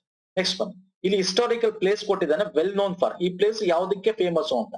Okay, Burzahom ಅಂತಕ್ಕಂಥ ಒಂದು ಸ್ಥಳ, ರಾಕೆಟ್ ಸ್ಟೈನ್ಸ್ ಅಂದ್ರೆ ಕಲ್ಲಿನ ಗುಹೆಗಳ ಒಂದು ಸ್ಟೈನ್ಗೆ ಅದು ಫೇಮಸ್ ಅಂತಿದೆ. ಚಂದ್ರ ಕೆಟುಗ್ರಹ ಟೆರ್ರಾಕೋಟಾ ಆರ್ಟ್ ಗೆ ಫೇಮಸ್, ಕಲೆಗೆ. ಗಣೇಶ್ವರ ಅಂತಕ್ಕಂಥ ಕಾಪರ್ ಆರ್ಟಿಫ್ಯಾಕ್ಟ್ಸ್. ನೋಡಿದ್ರ ಕಲೆ ಮತ್ತು ಸಂಸ್ಕೃತಿ ಬಗ್ಗೆ ಎಷ್ಟು ಡೀಪ್ ಆಗಿ ಕೇಳಿದಾನೆ. Art and culture is very important for UPSC. Okay, art and culture. So ಇಲ್ಲಿ ರೈಟ್ ಆನ್ಸರ್ ಯಾವುದು ಅಂದ್ರೆ, ಒಂದಿಸಿ ಇಲ್ಲಿ ಕರೆಕ್ಟ್ ಮ್ಯಾಚ್ ಆಗ್ತಾ ಇರೋದು ಯಾವುದು ಅಂದ್ರೆ 2 and 3. ಇದು ಕರೆಕ್ಟ್ ಇದೆ, ಇದು ಕರೆಕ್ಟ್ ಇದೆ. ಬುರ್ಹೋಜಮ್ ಅಂತಕ್ಕಂಥದ್ದು ರಾಕೆಟ್ ಸ್ಟೈನ್ ಅಲ್ಲ, ಅದು ನಿಯೋಲಿಥಿಕಲ್ ಹೊಸ ಯುಗದ ಒಂದು ಪ್ಲೇಸ್. ಅಲ್ಲಿ ಸಿಕ್ಕಿರ್ತಕ್ಕಂಥ ಒಂದು ಕುರುಹುಗಳು ಸಿಕ್ಕಿದೆ, ಅದಿರೋದು ಕಾಶ್ಮೀರದಲ್ಲಿ. ಓಕೆ, ಬುರ್ಹೋಜಮ್ ಅಂತಕ್ಕಂಥ. ಚಂದ್ರ ತೆಲುಗ ಇಸ್ ಆರ್ಕಾಲಜಿಕಲ್ ಸೈಟ್. ಹೌದು, ಟೆರ್ರಾಕೋಟಾ ಸ್ಕಲ್ಪ್ಚರ್ ಅಲ್ಲಿ ನಮಗೆ ಸಿಗುತ್ತೆ, ಕೋಲ್ಕತ್ತಾ ಹತ್ರ. ಓಕೆ, ಕೋಲ್ಕತ್ತಾ ಹತ್ರ ವಿದ್ಯಾಧಾರಿ ರಿವರ್ ಹತ್ರ ಬರುತ್ತದೆ. ಗಣೇಶ್ವರ ಅಂತಕ್ಕಂಥದ್ದು ವಿಲೇಜ್, ಇದು ಕೂಡ ನೀಮ್ಕಥಾನ ತೆಸ್ಲಿ ಅಂತಕ್ಕಂಥ ಸಿಕ್ಕಾ districts of Indian state of ರಾಜಸ್ಥಾನದಲ್ಲಿ ಇರ್ತಕ್ಕಂಥದ್ದು. ಇಲ್ಲಿ ಕಾಪರ್ ಆಬ್ಜೆಕ್ಟಿವ್ಸ್ ಹರಪ್ಪನ ಟೈಮಲ್ಲಿ ಇರ್ತಕ್ಕಂಥದ್ದು ನಮಗೆ ಸಿಕ್ಕಿದೆ. ಸೊ ಹಾಗಾಗಿ ಇದೆರಡು ಕರೆಕ್ಟ್ ಆಗಿದೆ, ಇದು ತಪ್ಪಾಗಿದೆ. ಯಾಕಂದ್ರೆ ಇಲ್ಲಿ ನಿಯೋಲಿಥಿಕ್ ಸೈಟ್, ಅದು ಹೊಸ ಶಿಲಾಯುಗದ ಒಂದು ಇದರಲ್ಲಿ ನಮಗೆ ಇರ್ತಕ್ಕಂಥ ಕುರುಹುಗಳು ಸಿಕ್ಕಿದೆ. ಅಲ್ಲಿ ರಾಕೆಟ್ ಸ್ಟೈನ್ಸ್ ಇಲ್ಲ. ರಾಕೆಟ್ ಅಂದ್ರೆ ಕಲ್ಲಿನಲ್ಲಿ ಕೊಡ್ದಿರ್ತಕ್ಕಂಥ ಗುಹೆಗಳಿಲ್ಲ. ಓಕೆ, ನೆಕ್ಸ್ಟ್ ಬನ್ನಿ. Consider the following statement. It was during the region ಅಲ್ಲ, ಅಂದ್ರೆ ಅವರ ಒಂದು ಇದರಲ್ಲಿ ಆಡಳಿತ, ಅವರ ಒಂದು ಕಾಲ. Okay, reign of Iltutmish that Genghis Khan reach the Indus in pursuit of the fugitive Kawarzan prince ಅಂತಿದೆ. Okay, it was during the region of Mohammad bin Tughlaq that Timur occupied Multan and cross the Indus. Okay, it was during the, sir ಇದಕ್ಕೂ ತುಂಬಾ ಇದು deep ಆಗಿ question ಕೇಳಿದ್ದಾನೆ, ವಿಜಯನಗರದಾಗಿರ್ಬೋದು, Tughlaq ಸಂತತಿ ಆಗಿರ್ಬೋದು, ಇಲ್ತಮಶ್. So ಇದ್ರ ಬಗ್ಗೆ deep ಆಗಿ ಕ್ವಶನ್ ಕೇಳಿದ್ದಾನೆ. ಸೊ ಇದನ್ನ ನಾನು ಎಕ್ಸ್ಪ್ಲೇನ್ ಮಾಡಕ್ ಹೋಗ್ತಾ ಇಲ್ಲ. ರೈಟ್ ಆನ್ಸರ್ ನಾನು ಆಪ್ಷನ್ 1, ಯಾಕಂದ್ರೆ ಇದ್ರ ಬಗ್ಗೆ ನಾನು ಇನ್ಫಾರ್ಮೇಶನ್ ಕಲೆಕ್ಟ್ ಮಾಡಿದೆ, ಬಟ್ ಇದನ್ನ ನನಗೆ ಓದಕ್ ಮೂಡಿಲ್ಲ. I am telling you frankly. ಇದಕ್ಕೆ ನಾನು ಏನ್ ಆನ್ಸರ್ಸ್ ನಾನು ಇದಕ್ಕೆ ಕಲೆಕ್ಟ್ ಮಾಡಿ ಎಕ್ಸ್ಪ್ಲನೇಷನ್ ಕೊಡಕ್ಕೆ ನಿಮ್ಗೆ ಇಲ್ಲಿ ನಾನು ತಗೊಂಡ್ಬಂದಿನಿ ಸ್ನೇಹಿತರೆ. Okay, with explanation. ಬೇರೆ ನಿಮ್ಗೆ ಬರೀ ಇದನ್ನ ಕೊಡ್ತಾ ಇಲ್ಲ ನಾನು, ಈ ಆನ್ಸರ್ಗೆ ಇದು ಕರೆಕ್ಟ್ ಅಂತ ಹೇಳ್ತಾ ಇಲ್ಲ. ಸೊ ಇದಕ್ಕೆಲ್ಲ ಮಾಡಿಸಿದ್ರೆ ನನಗೆ ತಲೆ ಚಿತ್ರಣ ಆಗೋಗಿದೆ. ಓಕೆ, ಹಾಗಾಗಿ ಇದನ್ನ ನಾನು ಎಕ್ಸ್ಪ್ಲೇನ್ ಮಾಡಕ್ ಹೋಗ್ತಾ ಇಲ್ಲ. ನೆಕ್ಸ್ಟ್ ಬನ್ನಿ, consider the following statement. Saint Francis Xavier was one of the founder member of Jesus Order. Yes, this is right. Alva? Okay. Saint Francis Xavier died in Goa and the church is dedicated to him there. Yes, church Saint Xavier church ಇದೆ ಗೋವಾದಲ್ಲಿ. ಆದ್ರೆ ಅವರು ಗೋವಾದಲ್ಲಿ ಸತ್ತಿಲ್ಲ, ಚೈನಾದಲ್ಲಿ ಸತ್ತಿದ್ದವರು. Okay, ಅವರ body ಕೂಡ ಇಲ್ಲಿದೆ, ಗೋವಾದಲ್ಲಿದೆ, preserve ಮಾಡಿ ಇಟ್ಟಿದ್ದಾರೆ. ಜನರಿಗೆ ವೀಕ್ಷಣೆ ಸಿಗುತ್ತೆ, ಇಲ್ಲಿ ಮೇಲೆ ಇಟ್ಟಿದ್ದಾರೆ, ನಾನು ನೋಡಿದ್ದೀನಿ. ಓಕೆ, ಅವರ ಮಾಂಸಖಂಡಗಳು ಫುಲ್ ಕರಗಿಲ್ಲ ಇನ್ನು, ಹಾಗೆ ಇದೆ ಸರ್ ಮಾಂಸಖಂಡಗಳು. ಸ್ಕೆಲಿಟನ್ ಆಗ್ಬೇಕಲ್ವಾ, ಆಗಿಲ್ಲ. ಒಂದಷ್ಟು ಮಾಂಸಖಂಡಗಳು ಕೂಡ ಅಂಟಿಕೊಂಡಿದೆ ಅವ್ರಿಗೆ, ಅಂದ್ರೆ ಫುಲ್ ಅದು ಕರಗಿಲ್ಲ body. The feast of saint Francis Xavier is celebrated in Goa each year. Yes, this is right, ಇದು ಕರೆಕ್ಟ್. ಬಟ್ ಗೋವಾದಲ್ಲಿ ಸತ್ತಿಲ್ಲ, ಅವ್ರು ಚೈನಾದಲ್ಲಿಗೆ ಅವರ ಒಂದು ಮತಾನ ಪ್ರಚಾರ ಮಾಡಕ್ ಹೋದಾಗ ಅಲ್ಲಿ ಸಾಯ್ತಾರೆ ಅವರು. So option 1 and 3 is the right answer. Okay, ಈಗಲೂ ಕೂಡ ಸೆಂಟ್ ಝೇವಿಯರ್ ಚರ್ಚ್ ಇದೆ, ನೀವು ಹೋಗಿ ನೋಡಬಹುದು ಅಲ್ಲಿ. ಓಕೆ, ಯಾಕಂದ್ರೆ ಗೋವಾದಲ್ಲಿ ಅವ್ರಿಗೆ ಗೋವಾದಲ್ಲಿ ಮಾತ್ರ ಹಾಲಿಡೇ ಕೊಡ್ತಾರೆ, ಗೋವಾದಲ್ಲಿ ಸ್ಟೇಟ್ ಅಲ್ಲಿ ಮಾತ್ರ ರೀಜನಲ್ ಪಬ್ಲಿಕ್ ಹಾಲಿಡೇ ಕೊಡ್ತಾರೆ ಅವ್ರದ್ದು ಇದಕ್ಕೆ. ಓಕೆ, ನೆಕ್ಸ್ಟ್ ಬನ್ನಿ. With reference to the history of the ancient India, which of the following statement is are correct?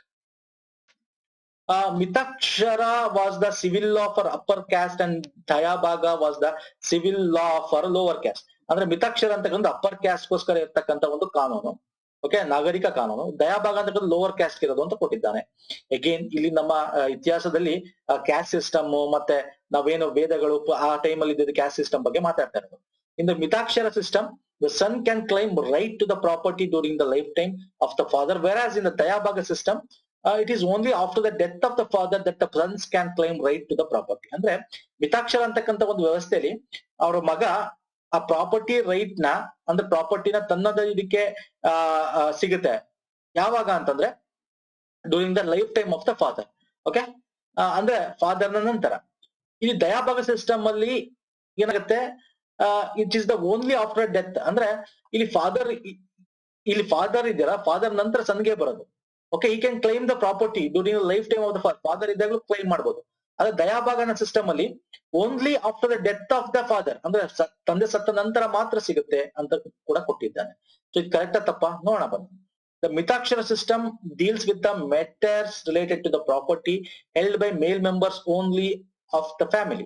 ಅಂದ್ರೆ ಗಂಡಸರು ಇರ್ತಕ್ಕಂಥ ಪ್ರಾಪರ್ಟಿ ಬಗ್ಗೆ ಮಾತ್ರ ಮಾತಾಡುತ್ತೆ. whereas Dayabhaga system deals with the matters related to the property held by the both male and female members. ಅಂದ್ರೆ male female ಇಬ್ಬರಿಗೂ ಕೂಡ property ಒಂದು ಹಕ್ಕಿತ್ತು, ಹಾಗಾಗಿ ಅದ್ರ ಬಗ್ಗೆ ವಿವಾದಗಳನ್ನು ಪರಿಹರಿಸುತ್ತೆ ದಯಾಭಾಗ ಸಿಸ್ಟಮ್ ಅಂತ ಹೇಳ್ತಾ ಇದ್ದಾರೆ. ಎಂತ ಸೂಪರ್ ಕ್ವಶನ್ ಇದೆ ನೋಡಿ ಇದು. ಓಕೆ, ಈ ಡೀಟೇಲ್ ಕೊಟ್ಟಿದ್ದೀನಿ ನಾನು. ಮಿತಾಕ್ಷರ ಸ್ಕೂಲ್ ಅಲ್ಲಿ ಏನಿತ್ತು ಅಂತ ಒಂದ್ಸಲ ನೋಡ್ಬೋಣ. ಆಮೇಲೆ answer is B. Okay, answer is B, ಇಲ್ಲೇ ಇದೆ.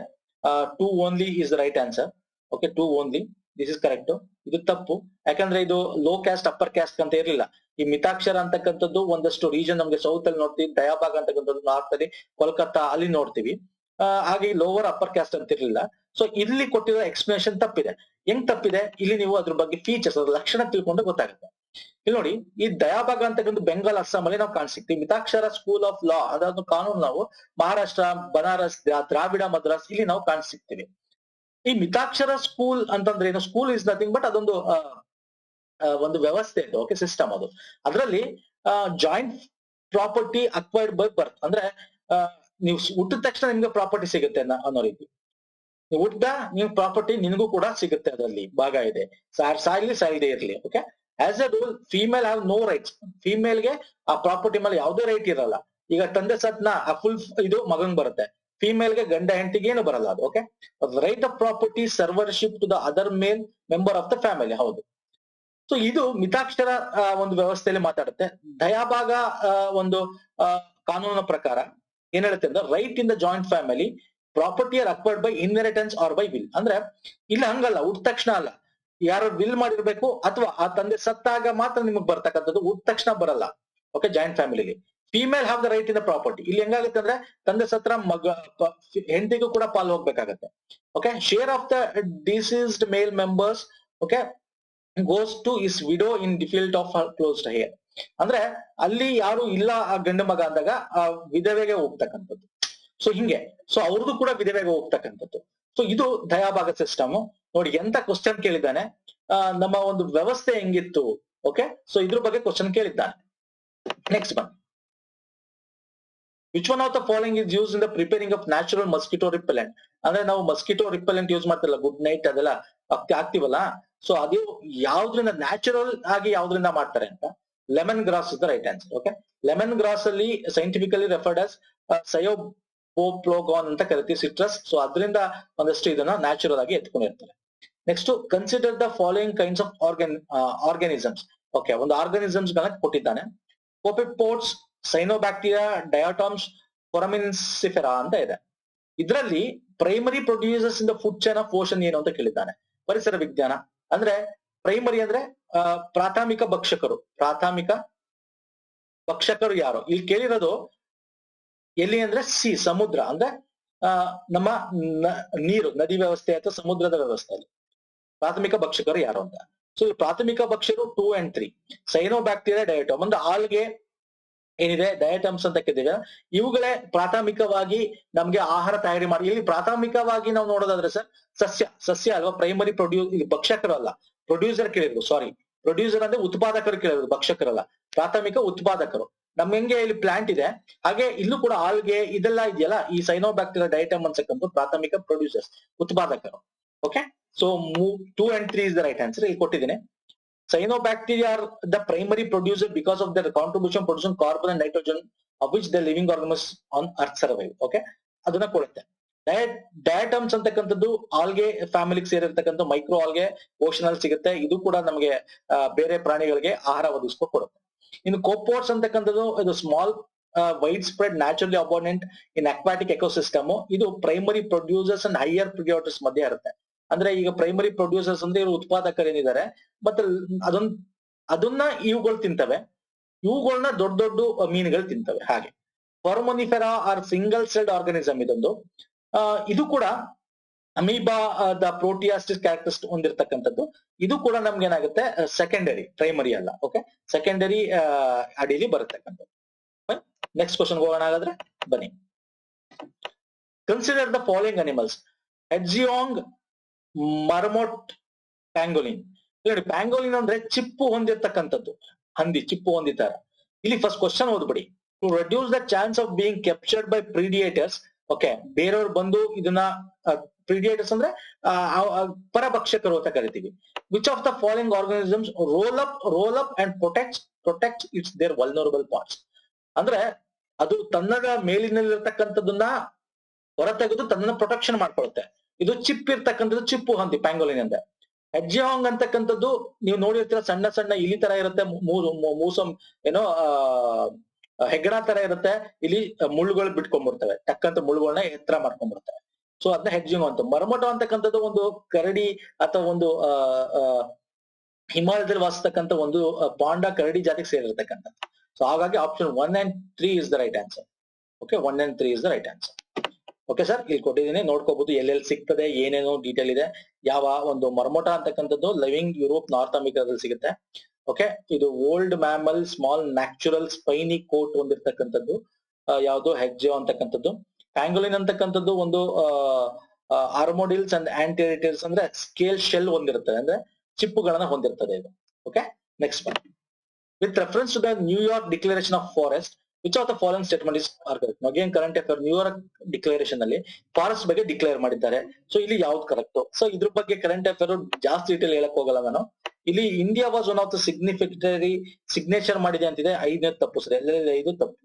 ಓಕೆ, ಸೊ ಹಾಗಾಗಿ 1 to 4 ಅಲ್ವಾ? Yes, 1 to 4 is the right answer. ನೋಡಿ, it was the first endorsed at the united nation climate summit ಅಲ್ಲಿ ಆಗಿದ್ದು. ಹೌದು ಸರ್, ಒಂದನೇದು. ಎರಡನೇದು, it endorse global time line to end the loss of forest. ಹೌದು, forest ನ end ಬಗ್ಗೆ ಮಾತಾಡುತ್ತೆ, ಟೈಮ್ ಲೈನ್ ಬಗ್ಗೆ ಮಾತಾಡುತ್ತೆ. But it is legally binding ಅಲ್ಲ. ಮತ್ತೆ ಲೀಗಲಿ ಅಂದ್ರೆ ಅದನ್ನ ಒಪ್ಕೊಂಡವರು ಅದ್ ಮಾಡ್ಲೇಬೇಕು ಅಂತೇನಿಲ್ಲ. ಮತ್ತೆ ಇಂಡಿಯಾ ಇದಕ್ಕಾಗಿಲ್ಲ. ಸೊ ಹಾಗಾಗಿ 1, 3, 4 ಏನ್ ಹೇಳುತ್ತೆ? It is endorse by governments, big companies and indigenous communities. ಅಂದ್ರೆ ಅದನ್ನ ಮಾಡ್ಬೇಕು ಅನ್ಕೊಂಡಿರೋದು ಗೌರ್ಮೆಂಟ್ಸ್ಗಳು, ಇಂಡಿಜಿನಸ್ ಕಂಪನಿಗಳು, ಬಿಗ್ ಕಂಪನಿಗಳು. ಹಾಗಾಗಿ 1, 2 and 4 is the right answer. Okay, next one. Magnetic particles suspended to cause neurodegenerative problems are generated as an environmental pollutant from which of the following? Super question ಇದು. ಅಂದ್ರೆ magnetic particles ಅಂತ ಈಗ ನೀವು magnetic break ಹೇಳ್ತೀರಾ, disc brake ಇರ್ಬೋದು, ಬೇರೆ ಎಲ್ಲಾ ಕಡೆ ಇರುತ್ತೆ. ಬೇರೆ ಬೇರೆ ಒಂದು ಡ್ರಮ್ಸ್ ಗಳಲ್ಲಿ ಡಿಸ್ಕ್ ಗಳು ಇರ್ತವೆ. ಅದು ಬ್ರೇಕ್ ಹಿಡಿದಾಗ ಸೌಂಡ್ ಬರುತ್ತೆ. ಅದ್ರಲ್ಲಿ ಇರ್ತಕ್ಕಂತ ಒಂದಷ್ಟು ಕೆಮಿಕಲ್ಸ್ ಗಳು ಅಂದ್ರೆ ಮೆಟಲ್ ಗಳು ಪುಡಿ ಪುಡಿಯಾಗಿ ಬರ್ತಕ್ಕಂಥದ್ದು ನೋಡಿರ್ತೀರಲ್ಲ ನೀವು. ಸ್ಕೂಟರ್ ಗಳು ಓಪನ್ ಮಾಡಿದಾಗ ಅಲ್ಲಿ ಬ್ರಿಸ್ಕ್ ಅಲ್ಲಿ ಒಂದ್ ರೀತಿ ಕಪ್ಪು ಕಲರ್ ಎಲ್ಲ ಉದುರ್ತವೆ ಓಪನ್ ಮಾಡೋಕೆ ರೆಡಿ ಮಾಡಿಸ್ಬೇಕಾದ್ರೆ. ಸೊ ಇದರಿಂದ ಎನ್ವೈರನ್ಮೆಂಟಲ್ ಪ್ರಾಬ್ಲಮ್ ಆಗುತ್ತೆ, ನಿಮ್ಗೆ ನ್ಯೂರೋ ಡಿಜನರೇಟಿವ್ ಪ್ರಾಬ್ಲಮ್ ಆಗುತ್ತೆ. ಹಾಗಾಗಿ ಯಾವುದರಿಂದ ಆಗುತ್ತೆ ಅಂತ ಕೇಳಿದ್ದಾನೆ. ಬ್ರೇಕ್ಸ್ ಆಫ್ ಮೋಟಾರ್ ವೆಹಿಕಲ್ ಇಂದ ಆಗುತ್ತೆ, ಎಂಜಿನ್ಸ್ ಆಫ್ ಮೋಟಾರ್ ವೆಹಿಕಲ್ ಇಂದ ಆಗುತ್ತೆ, microwave stove with in homes ಇಂದ ಆಗುತ್ತೆ, ಪವರ್ ಪ್ಲಾಂಟ್ಸ್, ಟೆಲಿಫೋನ್ ಲೈನ್ಸ್ ಅಂತ ಕೊಟ್ಟಿದ್ದಾನೆ. ಸೊ ಇಲ್ಲಿ ಆಟೋಮ್ಯಾಟಿಕ್ ಆಗಿ ನಾವು ಟಿಕ್ ಹಾಕ್ಬೋದು, 1ನೇದ್ ಕರೆಕ್ಟ್, 2ನೇದ್ ಕರೆಕ್ಟ್, 4ನೇದ್ ಕರೆಕ್ಟ್ ಅಂತ. ಇದು ಸ್ವಲ್ಪ ಡೌಟ್ ಇದೆ. ಮೈಕ್ರೋವೇವ್ ಸ್ಟವ್ಸ್ ಇಂದ ಕೂಡ, ಮೈಕ್ರೋವೇವ್ ಓವನ್ ಇಂದ ಕೂಡ ಆಗುತ್ತಾ? ಸ್ವಲ್ಪ ಡೌಟ್. ಅಲ್ಲಿ ನಾವು ಮುಚ್ಚಿರ್ತೀವಿ, ಹೊರಗೆ ತೆಗಿತೀವಿ, ಸ್ವಲ್ಪ ಡೌಟ್ ಇದೆ. ಎಲೆಕ್ಟ್ರಿಕಲ್ ಟೆಲಿಫೋನ್ ಲೈನ್ಸ್ ಇಂದ ಆಗುತ್ತಾ ಅಂದಾಗ ಸ್ವಲ್ಪ ಡೌಟ್ ಇದೆ. ಹಾಗಾಗಿ 1, 2, 4 ನ ಟಿಕ್ ಹಾಕ್ಬೋದು. ಅಥವಾ ಇದೆಲ್ಲ ಕೂಡ ಕೊಟ್ಬಿಟ್ಟಿದ್ದಾನೆ, ಅಥವಾ ಐದರ್ ಬಿ ಆಗಿರುತ್ತೆ ಅಥವಾ ಡಿ ಆಗಿರುತ್ತೆ ಇದಕ್ಕೆ ಆನ್ಸರ್. ಓಕೆ ಸರ್, ನೆಕ್ಸ್ಟ್ ಬನ್ನಿ. ನ್ಯಾನೋ ಮೀಟರ್ ಅಷ್ಟು ಇರ್ತವೆ, ಅದು ಸಣ್ಣ ಸಣ್ಣ ಕಣಗಳು. Which of the following is A filter feeder? Filter feeder ಅಂದ್ರೆ ತನ್ನನ್ನ ಫಿಲ್ಟರ್ ಮಾಡ್ಕೊಂಡು ಒಳಗಿಟ್ಕೊಂಡಿರುತ್ತೆ ಏನೇ ಇದನ್ನ ತಗೊಂಡು. ಕ್ಯಾಟ್ ಫಿಶ್ ಅಲ್ಲ, ಆಕ್ಟೋಪಸ್ ಅಲ್ಲ, ಓಯಿಸ್ಟರ್ ಎಸ್, ಪೆಲಿಕಾನ್ ಅಲ್ಲ. Oyster is the right answer. Oyster ಅಂದ್ರೇನು? ಕಪ್ಪೆ ಚಿಪ್ಪನ್ನ ತಿಂತೀವಲ್ಲ ಒಳಗೆ ದೊಡ್ಡ ದೊಡ್ಡದು. ಮಿಸ್ಟರ್ ಬೀನ್ ಅಲ್ಲಿ ನೋಡಿರ್ತೀರಲ್ಲ, ಅವ್ನು ಹಾಕೊಂಡು ಹಂಗೆ ಕುಡಿತಾನಲ್ಲ, ಅದು ಕೊಳ್ತೋಗಿ ಬರುತ್ತೆ, ವಾಸನೆ ಬರುತ್ತೆ, ಆಮೇಲೆ ವಾಮಿಟ್ ಮಾಡಕ್ ಹೋಗ್ತಾನೆ. ಸೊ ಅದು ಇಲ್ಲಿ ಒಳಗಿರುತ್ತೆ. ಸೊ ಅದು ಓಯಿಸ್ಟರ್ ಅಂತ ಕರಿತೀವಿ. ಓಕೆ, ನೆಕ್ಸ್ಟ್ ಬನ್ನಿ. In case of which one of the following biological cycle the weathering of rocks is the main source of release of nutrients to enter the cycle? ಅಂದ್ರೆ ಈ rock ಅಂದ್ರೆ ಕಲ್ಲುಗಳನ್ನ ಒಂದು weathering ಅಂದ್ರೆ ಹವಾಮಾನೀಕರಣ ಆಗ್ತಕ್ಕಂಥದ್ದು, ಶೀತಲೀಕರಣ ಆಗ್ತಕ್ಕಂಥದ್ದು. ಇದರಿಂದ ಒಂದು ಸೈಕಲ್ ಕ್ರಿಯೇಟ್ ಆಗುತ್ತೆ. ಈ ಕಲ್ಲುಗಳಲ್ಲಿ ಮಿನರಲ್ಸ್ ಗಳಿರುತ್ತೆ, ಲವಣಗಳಿರುತ್ತೆ, ಖನಿಜಗಳಿರುತ್ತೆ. ಅದು ವಾಪಸ್ ಬರುತ್ತೆ ಭೂಮಿಗೆ, ವಾಪಸ್ ಅದು ಏನಾಗುತ್ತೆ, ಒಂದು ಸೈಕಲ್ ರೀತಿ ಆಗುತ್ತೆ. ಅದು ಯಾವ ಸೈಕಲ್ ಅಂತ ಕೇಳಿದಾರೆ. ಒಂದು ಚಕ್ರ ಆಗುತ್ತೆ. ಯಾವ ಚಕ್ರ ಅದು? Carbon cycle, nitrogen, phosphorus, sulphur. ಇದಕ್ಕೂ ಸಂಬಂಧ ಇಲ್ಲ. ಇಲ್ಲ ಸಲ್ಫರ್ ಇಲ್ಲ, ಫಾಸ್ಫರಸ್ ಆಗಿರ್ಬೇಕು ಅಲ್ವಾ. ಕಲ್ಲು ಖನಿಜಗಳು ಎಲ್ಲಿರುತ್ತೆ? Phosphorus is the right answer. So weathering ಅಂತಕ್ಕಂಥದ್ದು ವೆದರಿಂಗ್ ಆಗುತ್ತೆ. ಫಸ್ಟ್ ಕಲ್ಲುಗಳು ಏನೋ ಶಿಥಿಲೀಕರಣ ಆಗ್ತಕ್ಕಂಥದ್ದು ಮಳೆ, ಚಳಿ, ಬಿಸಿಲಿಂದ. ಆಮೇಲೆ ಅದನ್ನ ಬೀಳ್ತಕ್ಕಂಥ ಪುಡಿಗಳನ್ನ ಪ್ಲಾಂಟ್ ಗಳು ಅಲ್ಲಿರ್ತಕ್ಕಂಥದ್ದು ಅಬ್ಸರ್ವ್ ಮಾಡ್ಕೊಳ್ಳುತ್ತೆ. ಪ್ಲಾಂಟ್ ಗಳನ್ನ ಅನಿಮಲ್ ತಿಂತವೆ. ಅನಿಮಲ್ ಸತ್ ನೆಕ್ಸ್ಟ್ ಅದನ್ನ ವಾಪಸ್ ಎನ್ವೈರನ್ಮೆಂಟ್ ಗೆ ಡಿಕಂಪೋಸ್ ಆಗುತ್ತೆ. ಸೊ ಟೋಟಲ್ ಆಗಿ ಒಂದು ಚಕ್ರ ಕಂಪ್ಲೀಟ್ ಆಗುತ್ತೆ. ಇದು phosphorus cycle is the right answer. Okay, next ಬನ್ನಿ. Which of the following are detritivores ಅಂತ ಕರಿತೀವಿ? ಡಿಟ್ರಿಟೋವರ್ಸ್ ಅಂತಂದ್ರೆ ಏನು ಅಂದ್ರೆ ಏನಂತ ಕರಿಬಹುದು? ಅಂದ್ರೆ ಸತ್ತಿರೋದ್ನ ಅದನ್ನ ಕರಗಿಸ್ತಕ್ಕಂಥದ್ದು. ಈಗ ಫಾರ್ ಎಕ್ಸಾಂಪಲ್ ಮಿಲಿಪೆಟ್ಸ್ ಅಂತಕ್ಕಂಥದ್ದಾಗಿರ್ಬೋದು. ಮಿಲಿಪೆಟ್ಸ್ ಅಂದ್ರೆ ಸಣ್ಣ ಹುಳಗಳು. ಅರ್ತ್ ವಾರ್ಮ್ಸ್ ನಮ್ಮ ಒಂದು ಎರೆ ಹುಳ ತರದ್ದು. ಅದೇನ್ ಮಾಡುತ್ತೆ ಸರ್? ಎಲ್ಲ ಸತ್ತಿರ್ತಕ್ಕಂಥದ್ದನ್ನ ಕರಗಿಸಾಕತ್ತೆ, ತಿಂದಾಕ್ಬಿಡುತ್ತೆ ಅಲ್ವಾ. ಮತ್ತೆ ವುಡ್ ಲೈಸ್ ಅಂದ್ರೆ ವುಡ್ ಅಲ್ಲಿ ಇರ್ತಕ್ಕಂಥ ಹುಳಗಳು. ಸೊ ಅಂದ್ರೆ ಯಾವ್ದೇ ಪ್ರಾಣಿ ಮತ್ತೆ ಸಸ್ಯಗಳನ್ನ ಸತ್ತಿರ್ತಕ್ಕಂಥ ಡಿಕೆ ಮಾಡ್ತಕ್ಕಂಥ ಕೆಲಸ ಮಾಡ್ತವೆ. ಜೆಲಿ ಫಿಶ್ ಅದ್ ಮಾಡಲ್ಲ, ಸಿ ಹಾರ್ಸಸ್ ಅದ್ ಮಾಡಲ್ಲ. ಸೊ 135 ಎಲ್ಲಿದೆ ಸರ್? 135 ಇದೆ. So C is the right answer. Okay, C is the right answer. Next one. The common carbon metric supported by United Environmental Program has been developed for. Okay, carbon metric ಅಂತದ್ದು United environment program develop ಮಾಡಿದೆ. ಇದು ಯಾವ್ದಕ್ಕೆ ಸಂಬಂಧಪಟ್ಟಿದೆ ಈ option ಅಲ್ಲಿ ಅಂತ? Okay, accessing the carbon foot print of the building operation around the world ಅಂತಿದೆ. ಅಂದ್ರೆ ಈ carbon metric, common carbon metric ಅಂದ್ರೆ ಏನು ಅಂತಂದ್ರೆ, ಒಂದು ಬಿಲ್ಡಿಂಗ್ ಇಂದ ಏನು ಎಮಿಷನ್ ಆಗ್ತದೆ. ಈಗ ಬಿಲ್ಡಿಂಗ್ ಗಳು, ನಮ್ಮ ಒಂದು ಡೊಮೆಸ್ಟಿಕ್ ಬಿಲ್ಡಿಂಗ್ ಗಳು ಏನಿವೆ, ವಾಸಸ್ಥಳಗಳು, ಅಲ್ಲಿ ಎನರ್ಜಿ ಕನ್ಸಂಪ್ಷನ್ ಕೂಡ ಆಗುತ್ತೆ. ಎನರ್ಜಿ ಶಕ್ತಿಯ ಒಂದು ಕನ್ಸಂಪ್ಷನ್ ಆಗುತ್ತೆ. ಮತ್ತೆ ಅಲ್ಲಿಂದ ಕೂಡ ಗ್ರೀನ್ ಹೌಸ್ ಗ್ಯಾಸ್ ಎಫೆಕ್ಟ್ ಆಗ್ತದೆ. 1/3 ನಮ್ಮ ಈ ಪ್ರಪಂಚದ ಗ್ರೀನ್ ಹೌಸ್ ಗ್ಯಾಸಸ್ ಇಲ್ಲಿಂದ ಬರ್ತವೆ. ಓಕೆ, ಹಾಗೆ this is the right answer actually. So in ಬೇರೆ ಆಪ್ಷನ್ ಓದಿ. ಎನೇಬಲಿಂಗ್ ಕಮರ್ಷಿಯಲ್ ಫಾರ್ಮಿಂಗ್, ಅದಕ್ಕೂ ಸಂಬಂಧ ಇಲ್ಲ. Enabling governments to access the over carbon footprint caused by their countries, no. Assessing the over carbon footprint caused by the use of fossil fuels by the world unit, no. ಅಂದ್ರೆ ಇದು building ಬಗ್ಗೆ ಮಾತಾಡುತ್ತೆ. ಹಾಗಾಗಿ ನೋಡಿ ನಾನು ತೋರಿಸ್ತೀನಿ. ಇಲ್ಲಿ ನೋಡಿ, allow emission from building around the world to be consistently assessed. ಅದನ್ನ ಅಸೆಸ್ ಮಾಡಬೇಕು, ಕಂಪೇರ್ ಮಾಡಬೇಕು, ಇಂಪ್ರೂವ್ಮೆಂಟ್ ಮಾಡಬೇಕು. ಯಾಕಂದ್ರೆ 40% ಆಫ್ ದ ವರ್ಲ್ಡ್ ಎನರ್ಜಿನ ಈ ಒಂದು ಡೊಮೆಸ್ಟಿಕ್ ಯೂಸ್ ಮಾಡ್ಕೋತಾರೆ. ಓಕೆ, ಹಾಗಾಗಿ ಇದ್ರ ಬಗ್ಗೆ ಸಂಬಂಧಪಟ್ಟಿರೋದು. Option A is the right answer. Next ಬನ್ನಿ, which of the following have species that can establish a symbiotic relationship with other organ. Symbiotic ಅಂದ್ರೆ ಅದರ ಒಂದು ಪರವಾಲಂಬಿಗಳು ಅಂತ ಕರಿತೀವಲ್ಲ, ಪರವಾಲಂಬಿಗಳು ಆ ರೀತಿ. ಸಿನಿಡೇರಿಯನ್, ಫಂಗೈ, ಪ್ರೋಟೋಜೋವಾ ಅಂತಿದೆ, ಇದು ಎಲ್ಲ ಕರೆಕ್ಟ್. ಸಿಂಬಯೋಟಿಕ್ ರಿಲೇಶನ್ಶಿಪ್ ಎಲ್ಲ ಮಾಡ್ತೇವೆ, ನಾನು ಎಕ್ಸ್ಪ್ಲೇನ್ ಮಾಡಕ್ ಹೋಗಲ್ಲ. ಸಿಂಬಯೋಟಿಕ್ ಅಂತ ಗೊತ್ತಿರಬೇಕು, 3 ಇಂದ 4 ವಿಧಗಳು ಮಾಡ್ತೀವಿ. ಈ ಎಕ್ಸಾಂಪಲ್ ನೋಡೋದಾದ್ರೆ ಮ್ಯೂಚುವಲಿಸಂ ಅಂದ್ರೆ ಒಂದು ಪ್ರಾಣಿ ಅದ್ರ ಮೇಲೆ ಡಿಪೆಂಡ್ ಆಗಿದೆ, ಈ ಪ್ರಾಣಿ ಕೂಡ ಅದರಿಂದ ಉಪಯೋಗ ಪಡ್ತದೆ, ದಟ್ ಇಸ್ ಮ್ಯೂಚುವಲಿಸಂ. ಕಮೆನ್ಸಲಿಸಂ, ಪ್ಯಾರಾಸಿಟಿಸಂ ಅಂತ ಕರಿತೀವಿ ಅಲ್ವಾ. ಸಿಂಬಯೋಟಿಕ್ ರಿಲೇಶನ್ ಬಗ್ಗೆ ಗೊತ್ತಿರಬೇಕು. ಪರವಾಲಂಬಿಗಳಲ್ಲಿ ಎಷ್ಟು ವಿಧಗಳು, ಯಾವ ರೀತಿ ಪರವಾಲಂಬಿ ಮಾಡ್ತವೆ, ಇದು ನಮ್ಮ ಎನ್ವೈರನ್ಮೆಂಟಲ್ ಸ್ಟಡೀಸ್ ಅಲ್ಲಿ ಬರುತ್ತೆ, ದಯವಿಟ್ಟು ಒಂದ್ಸಲ ಓದ್ಕೊಳ್ಳಿ ಸ್ನೇಹಿತರೆ. ಓಕೆ, ನೆಕ್ಸ್ಟ್ ಬನ್ನಿ. The money multiplier is an economy increase with the which one of the following? Okay, money multiplier, ಹಣವನ್ನು ಮಲ್ಟಿಪ್ಲೈ ಮಾಡೋದು ಅಂದ್ರೆ ಅರ್ಥ ಏನು ಅಂತ ಕೇಳಿದ್ದಾನೆ. Increase the cash reserve ratio of the bank. CRR increase ಮಾಡಿದ್ರೆ ಆಗುತ್ತೆ ಬ್ಯಾಂಕ್ ಅಲ್ಲಿ. ಸೊ ದುಡ್ಡನ್ನ RBI ಅಲ್ಲಿ CRR, ನಿಮ್ಗೆ ಇದ್ರ ಬಗ್ಗೆ ನಾನು ಡೀಟೇಲ್ ಹೇಳಕ್ ಹೋಗಲ್ಲ. CRR ಅಂದ್ರೇನು, SLR ಅಂತಂದ್ರೇನು, ಸೊ ಇದ್ರ ಬಗ್ಗೆ ನಾನು ಇವಾಗ ನಿಮ್ಗೆ ಗೊತ್ತಿರಬೇಕು ನಿಮ್ಗೆ. CRR ಅಂದ್ರೆ ಹೆಚ್ಚು ದುಡ್ಡು ಇಡ್ತಾ ಇದಾರೆ. CRR ಅಂದ್ರೆ ಇಟ್ಕೊಳ್ತಕ್ಕಂಥದ್ದು, ಮುಂದೆ ಏನಾದ್ರು ಪ್ರಾಬ್ಲಮ್ ಬಂದ್ರೆ ಅಂತ. ಮತ್ತೆ CRR ಅಂತಕ್ಕಂಥದ್ದು ಏನು ಅಂದ್ರೆ ಲಿಕ್ವಿಡಿಟಿ, ಅಂದ್ರೆ ಹೊರಗೆ ದುಡ್ಡು ಜಾಸ್ತಿ ಹರಿತಾ ಇದ್ರೆ ಕೂಡ ಅದನ್ನ ಕಮ್ಮಿ ಮಾಡಕ್ಕೆ ಇದನ್ನ ಇನ್ಕ್ರೀಸ್ ಮಾಡ್ತಾರೆ, ಅಂದ್ರೆ ಇದನ್ನ RBI ಹತ್ರ ಇಡಬೇಕು. ಹಾಗಾಗಿ ಇದು ತಪ್ಪು. ನಮ್ ಮನಿ ಮಲ್ಟಿಪ್ಲೈಯರ್ ಕೇಳಿದ್ರು, ದುಡ್ಡು ಹರಿದಾಡ್ಬೇಕು, ಲಿಕ್ವಿಡಿಟಿ ಜಾಸ್ತಿ ಆಗ್ಬೇಕು ಅಂತ ಕೇಳಿರೋ ಕ್ವಶನ್ ಇದು ತಪ್ಪು. SLR ಕೂಡ ಅದೇ ರೀತಿ ಇನ್ಕ್ರೀಸ್ ಅಂತ ಕೊಟ್ಟಿದ್ದಾನೆ, ಹಾಗಾಗಿ ಇದು ಕೂಡ ತಪ್ಪು. Increase the banking habit of people, yes this is right. Increase the population of the country, no, ಇದು ತಪ್ಪು. ಪಾಪ್ಯುಲೇಷನ್ ಗಳಿಗೂ ಏನ್ ಸಂಬಂಧ? ಬ್ಯಾಂಕಿಂಗ್ ಹ್ಯಾಬಿಟ್ ಅಂದ್ರೆ ಟ್ರಾನ್ಸಾಕ್ಷನ್ ಇನ್ಕ್ರೀಸ್ ಆಗ್ಬೇಕು, ಬಂದು ಟ್ರಾನ್ಸಾಕ್ಷನ್, ಬ್ಯಾಂಕ್ ಅಲ್ಲಿ ದುಡ್ಡು ತಗೋಬೇಕು, ಬ್ಯಾಂಕ್ ದುಡ್ಡು ಕೊಡ್ತಾ ಇರಬೇಕು, ಇವ್ರು ಬಂದಿರ್ತಾ ಇರಬೇಕು. ಸೊ ಅವಾಗ ಮನಿ ಮಲ್ಟಿಪ್ಲೈಯರ್ ಆಗಕ್ಕೆ ಸಾಧ್ಯ ಆಗುತ್ತೆ. So option C is the right answer. Okay, so ಇಲ್ಲಿ ಕೊಟ್ಟಿದ್ದೀನಿ ಡೀಟೇಲ್ ಆಗಿ, ಸಿಂಪಲ್ ಆಗಿ ನಾನು ಆಡು ಭಾಷೆ ಎಕ್ಸ್ಪ್ಲೇನ್ ಮಾಡಿದ್ದೀನಿ. ಡೀಟೇಲ್ ಬೇಕು ಅಂದ್ರೆ ಇಲ್ಲಿ ನೋಡ್ಕೊಳ್ಳಿ. ಓಕೆ, ಬನ್ನಿ. With reference to Indian economy, demand pull inflation can be caused increase by which of the following? Demand pull inflation ಅಂತಂದ್ರೇನು? ಇನ್ಫ್ಲೇಷನ್ ಅಂದ್ರೆ ಹಣದುಬ್ಬರ. ಹಣದುಬ್ಬರ ಹೆಂಗಾಗಕ್ ಸಾಧ್ಯ? ಅದು ಡಿಮ್ಯಾಂಡ್ ಪುಲ್. ಡಿಮ್ಯಾಂಡ್ ಪುಲ್ ಅಂದ್ರೆ ನಾವು ಡಿಮ್ಯಾಂಡ್ ಮಾಡಿ ಬೇಕು ಅಂತ ಜಾಸ್ತಿ ಮಾಡೋದ್ರಿಂದ ಏನಾಗುತ್ತೆ, ಈ ಕಡೆಯಿಂದ ಸಪ್ಲೈಯಿಂದ ಅಲ್ಲ, ಡಿಮ್ಯಾಂಡ್ ಜಾಸ್ತಿ ಆದಾಗ ಸಪ್ಲೈ ಬಗ್ಗೆ ಏನು ಹೇಳಿಲ್ಲ, ಸಪ್ಲೈ ಬಗ್ಗೆ ಏನು ಹೇಳಿಲ್ಲ. ಡಿಮ್ಯಾಂಡ್ ಜಾಸ್ತಿ ಆದಾಗ ಹಣದುಬ್ಬರ ಜಾಸ್ತಿ ಆಗುತ್ತೆ. ಯಾವ ಕಂಡೀಷನ್ ಅಲ್ಲಿ? ಇಲ್ಲಿ ಕೊಟ್ಟಿದ್ದಾನೆ, expansionary policies, fiscal stimulus, inflation index wages, higher purchasing power, rising interest rates ಅಂತ ಇದೆ. ಇದು ಯಾವ್ದು ಕರೆಕ್ಟ್? ಸೂಪರ್ ಆಗಿದೆ ಕ್ವಶನ್, ಆನ್ಸರ್ ಮಾಡಿ. ಗೊತ್ತಿದೆಯಾ ನಿಮ್ಗೆ ಇದಕ್ಕೆ ಆನ್ಸರ್? ಈಸಿ ಇದೆ.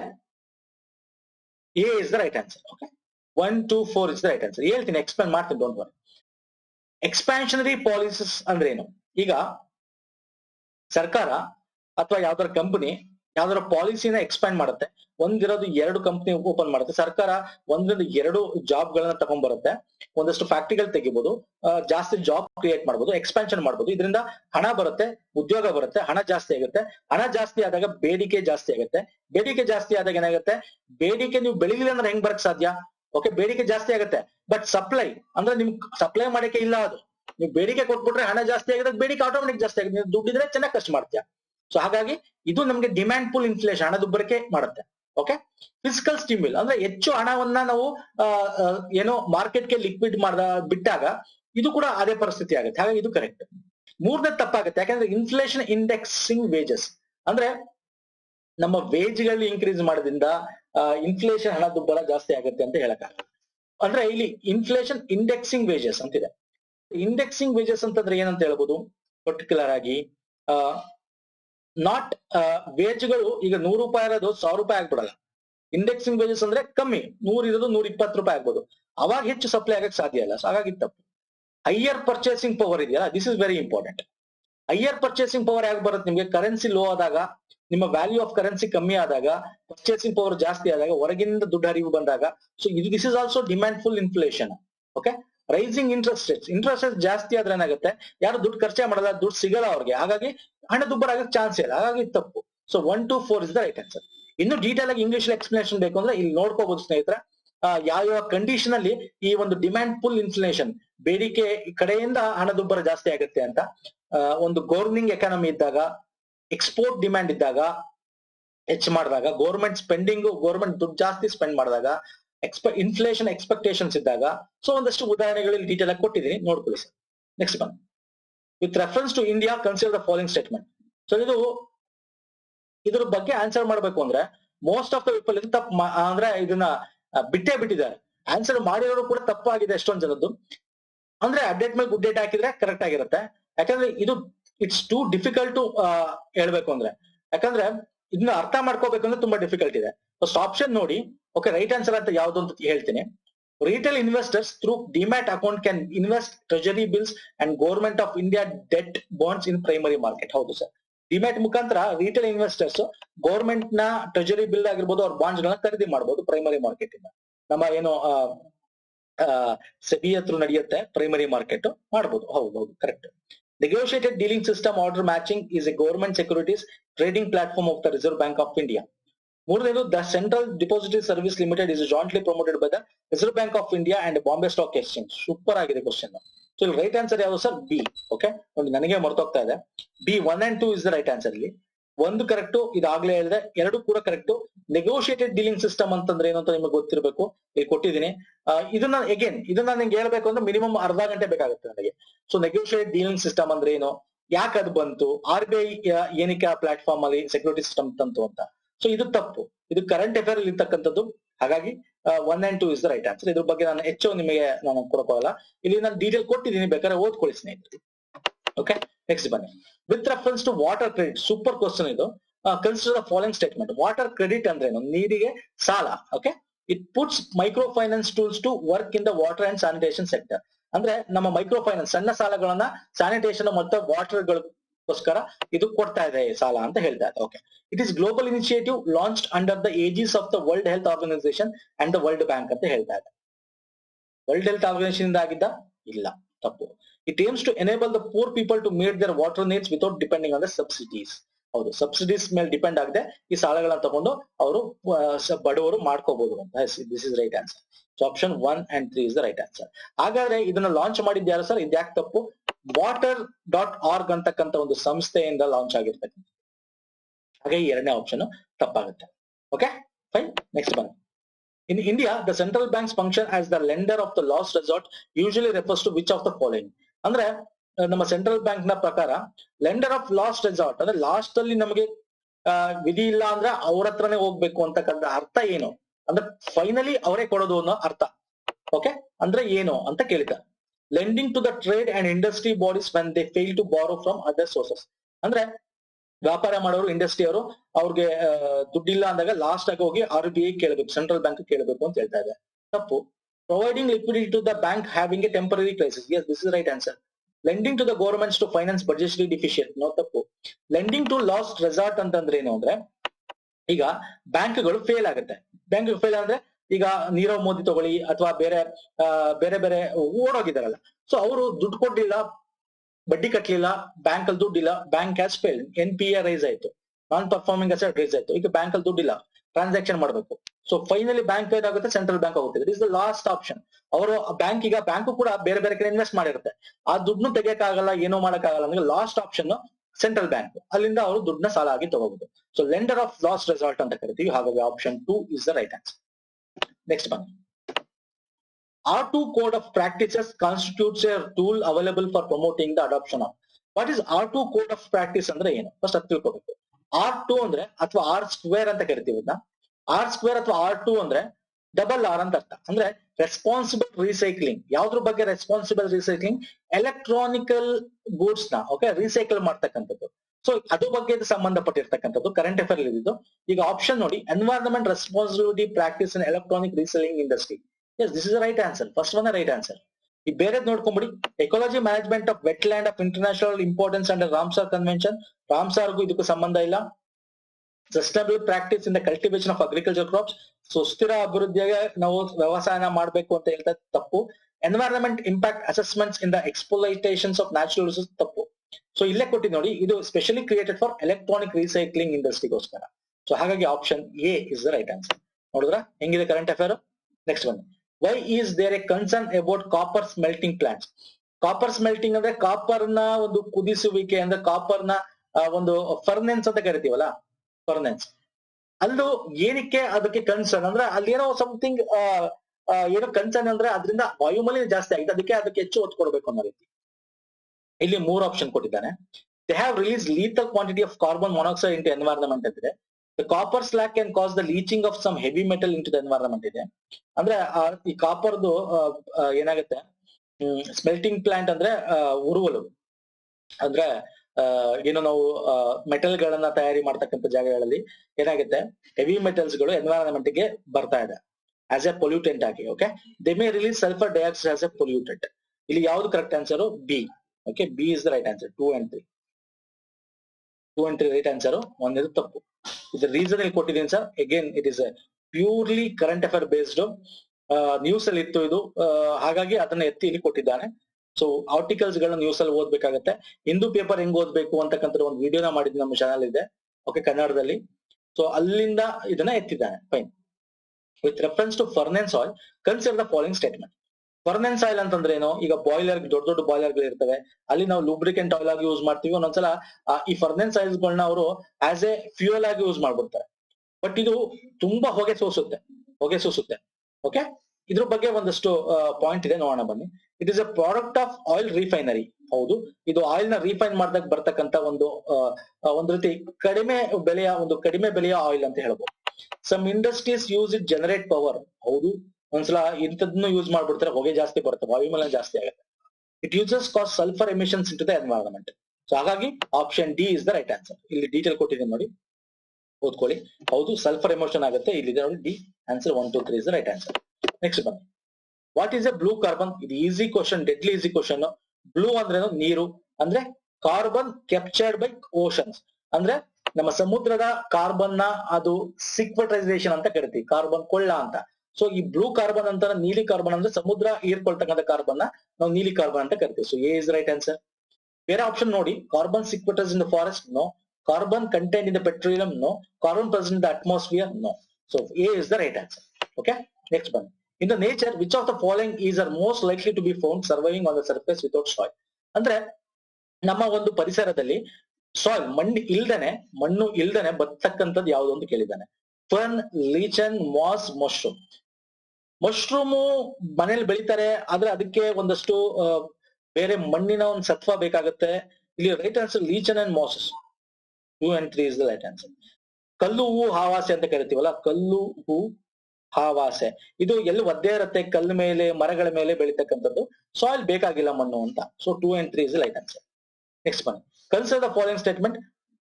ಇದಾಯ್ತಲ್ಲ. The governor of the reserve bank of India is appointed by the central bank. ಹೌದು, correct. Certain provisions in the Constitution of India give the central government the right to issue directions to the RBI in the public interest. ಅಂದ್ರೆ ನಮ್ಮ ಸಂವಿಧಾನ public interest ಗೋಸ್ಕರ RBI ಗೆ ಏನೇನ್ ಕೆಲಸ ಮಾಡ್ಬೇಕು ಅಂತ ಒಂದೊಂದು ಟೈಮ್ ಅಲ್ಲಿ ಕೊಡಬಹುದು ಸೆಂಟ್ರಲ್ ಗವರ್ಮೆಂಟ್ ಆಸ್ ಪರ್ ನಮ್ಮ ಸಂವಿಧಾನದ ಪ್ರಕಾರ ಅಂತ ಹೇಳ್ತಾ ಇದ್ದಾನೆ. ಇದು ತಪ್ಪು. ಯಾಕಂದ್ರೆ RBI ಗೆ ಇನ್ಸ್ಟ್ರಕ್ಷನ್ ಕೊಡೋದು ನಾವು RBI ಆಕ್ಟ್, ಕಾಯ್ದೆ, ಇದು ಕಾನೂನಾತ್ಮಕ ಸಂಸ್ಥೆ, ಅಂದ್ರೆ ಲೆಜಿಸ್ಲೇಟಿವ್ ಒಂದು ಸಂಸ್ಥೆ. 1934 ಅಲ್ವಾ, 1934 ಅನ್ಕೋತೀನಿ. Yes, the reserve bank of India Act ಒಂದು ಶಾಸನ ತಂದಿದ್ದೀವಿ, ಕಾಯ್ದೆ ತಂದಿದ್ದೀವಿ, ಅದ್ರ ಮುಖಾಂತರ ಇದಕ್ಕೆ ಕೆಲಸ ನಿರ್ವಹಿಸುತ್ತೆ. 1949 ಏನ್ ಮಾಡಿದ್ವಿ ನಾವು, ಮೇಲ್ದರ್ಜೆಗೆ ಅಂದ್ರೆ ಆಟೋನಮಸ್ ಕೊಟ್ಟು ಇದು ಮಾಡಿದ್ವಿ. ಬಟ್ ಸಂವಿಧಾನದಲ್ಲಿ ಇದ್ರ ಬಗ್ಗೆ ಇಲ್ಲ. The governor of the RBI draws is power from RBI act. ಹೌದು, ಗವರ್ನರ್ ಅವರ ಪವರ್ ನ RBI ಆಕ್ಟ್ ಇಂದ ತಗೊಳ್ತಕ್ಕಂಥದ್ದು. ಹೌದು, 1 and 3 is the right answer. Okay, RBI ಬಗ್ಗೆ ನೋಡಿ ಯಾವ ರೀತಿ ಕ್ವಶನ್ ಕೇಳಿದ್ದಾನೆ, ಡೀಟೇಲ್ ಇಲ್ಲಿದೆ ನೋಡಿ. ನೆಕ್ಸ್ಟ್ ಬನ್ನಿ. With reference to casual workers employed in India, consider the following statement. All casual workers are entitled for employees provident fund coverage. ಹೌದು sir, ಅವರು permanent ಆಗ್ಲಿ ಅಥವಾ ಕಾಂಟ್ರಾಕ್ಟ್ ಆಗ್ಲಿ ಅವ್ರಿಗೆ ಪ್ರಾವಿಡೆಂಟ್ ಫಂಡ್ ಕೊಡ್ಲೇಬೇಕು. ಹೌದು, ಕರೆಕ್ಟ್ ಇದು. All casual workers are entitled for regular working hours and over time payment.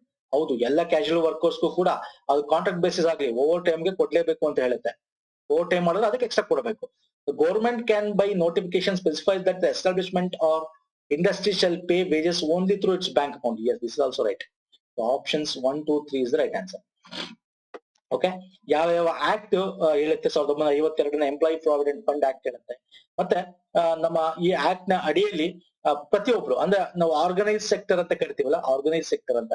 So 20ಕ್ಕಿಂತ ಹೆಚ್ಚು ಜನ ಅಲ್ಲಿ ಎಂಪ್ಲಾಯ್ ಇದ್ರೆ ಅವ್ರಿಗೆ EPF ಕೊಡಬೇಕು, ಬ್ಯಾಂಕ್ ಮುಖಾಂತರ ಕೊಡಬೇಕು, ಅವ್ರ ಕಾಂಟ್ರಾಕ್ಟ್ ಬೇಸಿಸ್ ಇದ್ರೂ ಕೊಡಬೇಕು ಅಂತ ಹೇಳುತ್ತೆ. So option 1, 2, 3 is the right answer. Next one. Which among the following steps is most likely to be taken at the time of economic recession? ಅಂದ್ರೆ ನಮ್ಮ ಒಂದು ಎಕನಾಮಿಕ್ ಆರ್ಥಿಕತೆ ಕೆಳಸ್ತರದಲ್ಲಿ ಬಿದ್ದೋದಾಗ, ರಿಸೆಷನ್ ಆದಾಗ ಸೊ ಯಾವ ಸ್ಟೆಪ್ ತಗೋಬೇಕು ಅಂತ ಕೇಳಿದ್ದಾನೆ. ಓಕೆ, 2008 ಆಗಿತ್ತಲ್ಲ, ರೀಸೆಂಟ್ ಆಗಿ 2008 okay, cut the tax rate accompanied by the increase in the interest. So ಈ ಒಂದು ಆರ್ಥಿಕತೆ ಕುಸಿತ ಆದಾಗ ಟ್ಯಾಕ್ಸ್ ರೇಟ್ ಕಟ್ ಮಾಡಬೇಕು, ಅವಾಗ increase in interest rate. So interest rate ನ ಇನ್ಕ್ರೀಸ್ ಮಾಡಬೇಕು ಅಂತಿದೆ, ತಪ್ಪು ಸರ್. ಇದನ್ನ ಮಾಡಿದಾಗ ಎಕಾನಮಿ ರಿಸೆಷನ್ ಆದಾಗ, ಆರ್ಥಿಕತೆ ಕುಸಿದಾಗ ಜಾಬ್ ಕಳ್ಕೊತಾರೆ, ದುಡ್ಡು ಹರಿವು ಆಗಲ್ಲ, ಲಿಕ್ವಿಡಿಟಿ ನಮ್ಮ ಒಂದು ಮಾರ್ಕೆಟ್ ಅಲ್ಲಿ ಇರಲ್ಲ. ಓಕೆ, ಹಣಕಾಸು ಅರಿವು ಇಲ್ಲ ಅಂತಂದ್ರೆ you can't do anything, you can't do anything. ಹಣಕಾಸು ಅರಿವು ಇಲ್ಲ ಅಂತಂದ್ರೆ ಹೆಂಗೆ ಅವ್ರು ಸಂಪಾದನೆ ಮಾಡ್ತಾರೆ, ಹೆಂಗೆ ಇದು ಮಾಡ್ತಾರೆ, ಸಾಧ್ಯ ಇಲ್ಲ. So increase in expenditure of public project, yes this can be done. Increase in the rate accompanied by reduction of interest.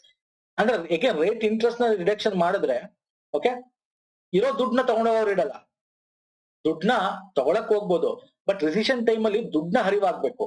ನೀವು ಇಂಟ್ರೆಸ್ಟ್ ರೇಟ್ ಇದು ಮಾಡಿದ್ರೆ ಅದರಿಂದ ಏನು ಅಷ್ಟು ಉಪಯೋಗ ಆಗಲ್ಲ. Reduction of expenditure on public project ಅಂದ್ರೆ ಸರ್ಕಾರ ನಡೆಸ್ತಕ್ಕಂಥ ಪ್ರಾಜೆಕ್ಟ್ಸ್ ಯೋಜನೆಗಳನ್ನ ದುಡ್ಡನ್ನ ಕಮ್ಮಿ ಮಾಡೋದು ಸಾಧ್ಯ ಇಲ್ಲ. Increase in the expenditure of public project is the right answer. Sir recession ಆದಾಗ ಎಲ್ಲರೂ ದುಡ್ಡು ಕಳ್ಕೊಂಡಿರ್ತಾರೆ, ಲಾಸ್ ಆಗುತ್ತೆ, ಆರ್ಥಿಕತೆ ಕುಸಿದಾಗ ಇನ್ವೆಸ್ಟ್ಮೆಂಟ್ ಇರಲ್ಲ. ಆಗ ಪಬ್ಲಿಕ್ ಪ್ರಾಜೆಕ್ಟ್ಸ್ ಅಂತಂದ್ರೆ ಗೌರ್ಮೆಂಟ್ ಸಾರ್ವಜನಿಕ ಒಂದು ಯೋಜನೆಗಳನ್ನ ಹೆಚ್ಚಾಗಿ ಮಾಡಿದಷ್ಟು ದುಡ್ಡಿನ ಹರಿವು ನಮ್ಮ ಮಾರ್ಕೆಟ್ಗೆ ಬರುತ್ತೆ, ಜಾಬ್ಗಳು ಸಿಗುತ್ತೆ, ದುಡ್ಡಿನ ಹರಿವು ಆಗುತ್ತೆ, ಆಗ ಎಕಾನಮಿ ಬೆಳೆಯುತ್ತೆ. So B is the right answer. Next ಬನ್ನಿ, consider the following statement. Other thinking remaining unchanged, market demand for the good might increase if.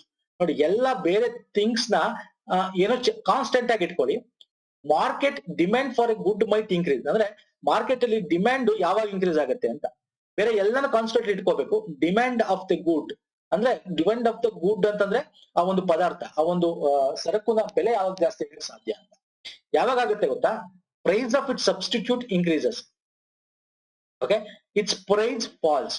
ಈ ಎರಡು ಟೈಮಲ್ಲಿ ಆಗುತ್ತೆ. 1 and 4 ಹೆಂಗೆ sir? Price of its substitute increases ಅಂದಾಗ ಬೇರೆ unchanged ಅಂತ ಕೊಟ್ಟಿದ್ದಾರೆ, ಅದಕ್ಕೆ ಹೇಳ್ತಾ ಇರೋದು. ಅಂದ್ರೆ ಬೇರೆ ಅನ್ಚೇಂಜ್ ಅಂದ್ರೆ ಅದು ವ್ಯಾಪಾರ ಆಗಿರ್ಬೋದು, ದುಡ್ಡಾಗಿರ್ಬೋದು, ಅಥವಾ ಹೆಚ್ಚು ಉತ್ಪನ್ನಗಳು ಬರೋದಾಗಿರ್ಬೋದು, ಸೊ ಅಥವಾ ಕಮ್ಮಿ ಉತ್ಪನ್ನ, ಇದೆಲ್ಲ ಬಗ್ಗೆ ಮಾತಾಡ್ತಲ್ಲ ಅನ್ಚೇಂಜ್ ಅಂತ. ಅವೆಲ್ಲ ಕಾನ್ಸ್ಟೆಂಟ್, ಅದ್ರ ಬಗ್ಗೆ ನೀವು ತಲೆ ಕೆಚ್ಕೋಬೇಡಿ. ಬರೀ ಡಿಮ್ಯಾಂಡ್ ಇನ್ಕ್ರೀಸ್ ಆಗ್ಬೇಕು. ಹೆಂಗಾಗಕ್ ಸಾಧ್ಯ ಅಂತ ಕೇಳಿದ. ಹೆಂಗಾಗಕ್ ಸಾಧ್ಯ ಗೊತ್ತಾ? Price of its substitute increases. ಈಗ ಫಾರ್ ಎಕ್ಸಾಂಪಲ್ ಡಿವಿಡಿ ಇದೆ, ಡಿವಿಡಿ ಪ್ಲೇಯರ್ ಇದೆ. ಈಗ ಡಿವಿಡಿ ಪ್ಲೇಯರ್ ದುಡ್ಡು ಕಮ್ಮಿ ಆಗಿರುತ್ತೆ ಅಂತ ಇಟ್ಕೊಳ್ಳಿ, ಅಥವಾ ಡಿವಿಡಿ ಬೆಲೆ ಕಮ್ಮಿ ಆಗಿರುತ್ತೆ, ಆದ್ರೆ ಇದು ಜಾಸ್ತಿ ಆಗಿರುತ್ತೆ. ಇದೆರಡ ಒಂದಕ್ಕೊಂದು ಇಂಟರ್ಲಿಂಕ್. ನೀವು ಇದನ್ನ ತಗೊಂಡು ಇದನ್ನಿಲ್ಲ ಅಂದ್ರೆ ಏನು ಮಾಡಕ್ಕಾಗಲ್ಲ. ಇದ್ರ ಬೆಲೆ ಕಮ್ಮಿ ಆಗಿ ಜಾಸ್ತಿ ಆದಾಗ ಇದನ್ನ ಯಾರು ಕೊಂಡ್ಕೊಳಕ್ ಹೋಗಲ್ಲ. ಸೊ ಡಿಮ್ಯಾಂಡ್ ಇನ್ಕ್ರೀಸ್ ಆಗುತ್ತೆ, ಪ್ರೈಸ್ ಇನ್ಕ್ರೀಸ್ ಆಗುತ್ತೆ. ಸಿಂಪಲ್. ನೋಡಿದ್ರ, ಇಲ್ಲಿ ಬೇರೆ ಬಗ್ಗೆ ಮಾತಾಡ್ತಾ ಇಲ್ಲ ನಾನು, ಬೇರೆಲ್ಲ ಅನ್ಚೇಂಜ್ಡ್. ಮತ್ತೆ ಇಟ್ಸ್ ಪ್ರೈಸ್ ಫಾಲ್ ಆದಾಗ ಏನಾಗುತ್ತೆ ಕೂಡ ನಮ್ಗೆ ಆ demand for a good might increase ಆಗುತ್ತೆ. ಅಂದ್ರೆ ಈಗ ಪ್ರೈಸ್ ಫಾಲ್ ಅಂದ್ರೆ ಈಗ ಇದನ್ನ ಹೇಳಿದ್ ನಾನು. ಈಗ ಇನ್ನೊಂದು ಎಕ್ಸಾಂಪಲ್ ಇದನ್ನ ತಗೋಬಹುದು. ಒಂದು ಪ್ರೈಸ್ ಫಾಲ್ ಆಗಿ ಇನ್ನೊಂದು ಜಾಸ್ತಿ ಆದಾಗ ಏನಾಗುತ್ತೆ ನಮ್ಗೆ ಇನ್ಕ್ರೀಸ್ ಜಾಸ್ತಿ ಆಗುತ್ತೆ. ಇದು ಕೂಡ ಅಷ್ಟೇ, price of its substitute increase ಅಂದ್ರೆ ಯಾವ್ದಾದ್ರು ಎರಡು ಮಾತ್ರ ಮಾರ್ಕೆಟ್ ಇರ್ತದೆ. ಒಂದು ಪ್ರೈಸು ಇನ್ಕ್ರೀಸ್ ಆದಾಗ ಏನಾಗುತ್ತೆ, ಯಾಕೆ ಇನ್ಕ್ರೀಸ್ ಆಗುತ್ತೆ, ಇನ್ನೊಂದು ನಮ್ಗೆ ಅವೈಲೇಬಲ್ ಇಲ್ಲದೆ ಇರೋ ಟೈಮಲ್ಲಿ. ಸೊ ಹಾಗಾಗಿ 1 and 4 is the right answer. ಇಲ್ಲಿ ನೋಡಿ, price of its complement increases ಆದಾಗ ಆಗುತ್ತೆ ಅಂತಲ್ಲ, ತಪ್ಪು. The good of an inferior good is income of the consumer increases, ಇದು ತಪ್ಪು. So 1 and 4 is the right answer. Next ಬನ್ನಿ, with reference to urban cooperative banks in India consider the following statement. ಇದು urban cooperative banks ಬಗ್ಗೆ ಹೊಸ ಒಂದು ಕಾನೂನೇ ಬಂದಿತ್ತು, ಸುಗ್ರೀವಾಜ್ಞೆ ಆಗಿತ್ತು, ಆಮೇಲೆ ಅದನ್ನ ಕಾಯ್ದೆ ಕೂಡ ಮಾಡಿದ್ರು. ಹಾಗಾಗಿ ಕ್ವಶನ್ ಬಂದಿದೆ. They are supervised and regulated by local boards set up by the state government. No, ತಪ್ಪು. ಸಿ, ಮೊದಲು ಹಾಗಿತ್ತು, ಈಗ ಇದನ್ನ ಅಪ್ಡೇಟ್ ಮಾಡಿದ್ಮೇಲೆ RBI ಬಂದು ಸೂಪರ್ವೈಸ್ ಮಾಡುತ್ತೆ. ಲೋಕಲ್ ಗೌರ್ಮೆಂಟ್ಸ್ಗಳು, ಸ್ಟೇಟ್ ಗೌರ್ಮೆಂಟ್ ಏನ್ ಮಾಡುತ್ತೆ, ಈ ಕೋಆಪರೇಟಿವ್ ಬ್ಯಾಂಕ್ಸ್ ಅಲ್ಲಿ ಮ್ಯಾನೇಜ್ಮೆಂಟ್ ನೋಡ್ಕೊಳ್ಳುತ್ತೆ. ಅಂದ್ರೆ ಯಾರು ಅಧಿಕಾರ ಬರಬೇಕು, ಎಲೆಕ್ಷನ್, ಅದ್ರ ಬಗ್ಗೆ ನೋಡ್ಕೊಳ್ಳುತ್ತೆ. ಬಟ್ ಲೆಂಡಿಂಗು, ತಗೊಳ್ಳೋದು, ಬಿಡೋದು, ಈ ಟ್ರಾನ್ಸಾಕ್ಷನ್ ಇದೆಲ್ಲ RBI ನೋಡ್ಕೊಳ್ಳುತ್ತೆ ಇವಾಗ, as per new RBI urban cooperative banks act ನ ಪ್ರಕಾರ. ಸೊ ಹಾಗಾಗಿ ಇದು ತಪ್ಪಾಗುತ್ತೆ. ಇದೇನ್ ಕೇಳಿದ್ದಾನೆ, ನಿಮಿಷ, ಸರಿ ಸರ್, ಏನ್ ಕೇಳಿದ್ದಾನೆ, ಸರಿ. Okay. They can issue equity shares and preference shares. ಹೌದು, ಅವ್ರ ಈಕ್ವಿಟಿ ಶೇರ್ ಗಳನ್ನ ಬಿಡುಗಡೆ ಮಾಡಬಹುದು. ಅವ್ರ ಕೋಆಪರೇಟಿವ್ ಬ್ಯಾಂಕ್ ಅಲ್ಲಿ ಈ ಶೇರ್ ನ ಅವರು ಫಿಸಿಕಲಿ ಮಾರಾಟ ಮಾಡಬಹುದು, ಫಿಸಿಕಲಿ ಕೂಡ ಮಾರಾಟ ಮಾಡಬಹುದು.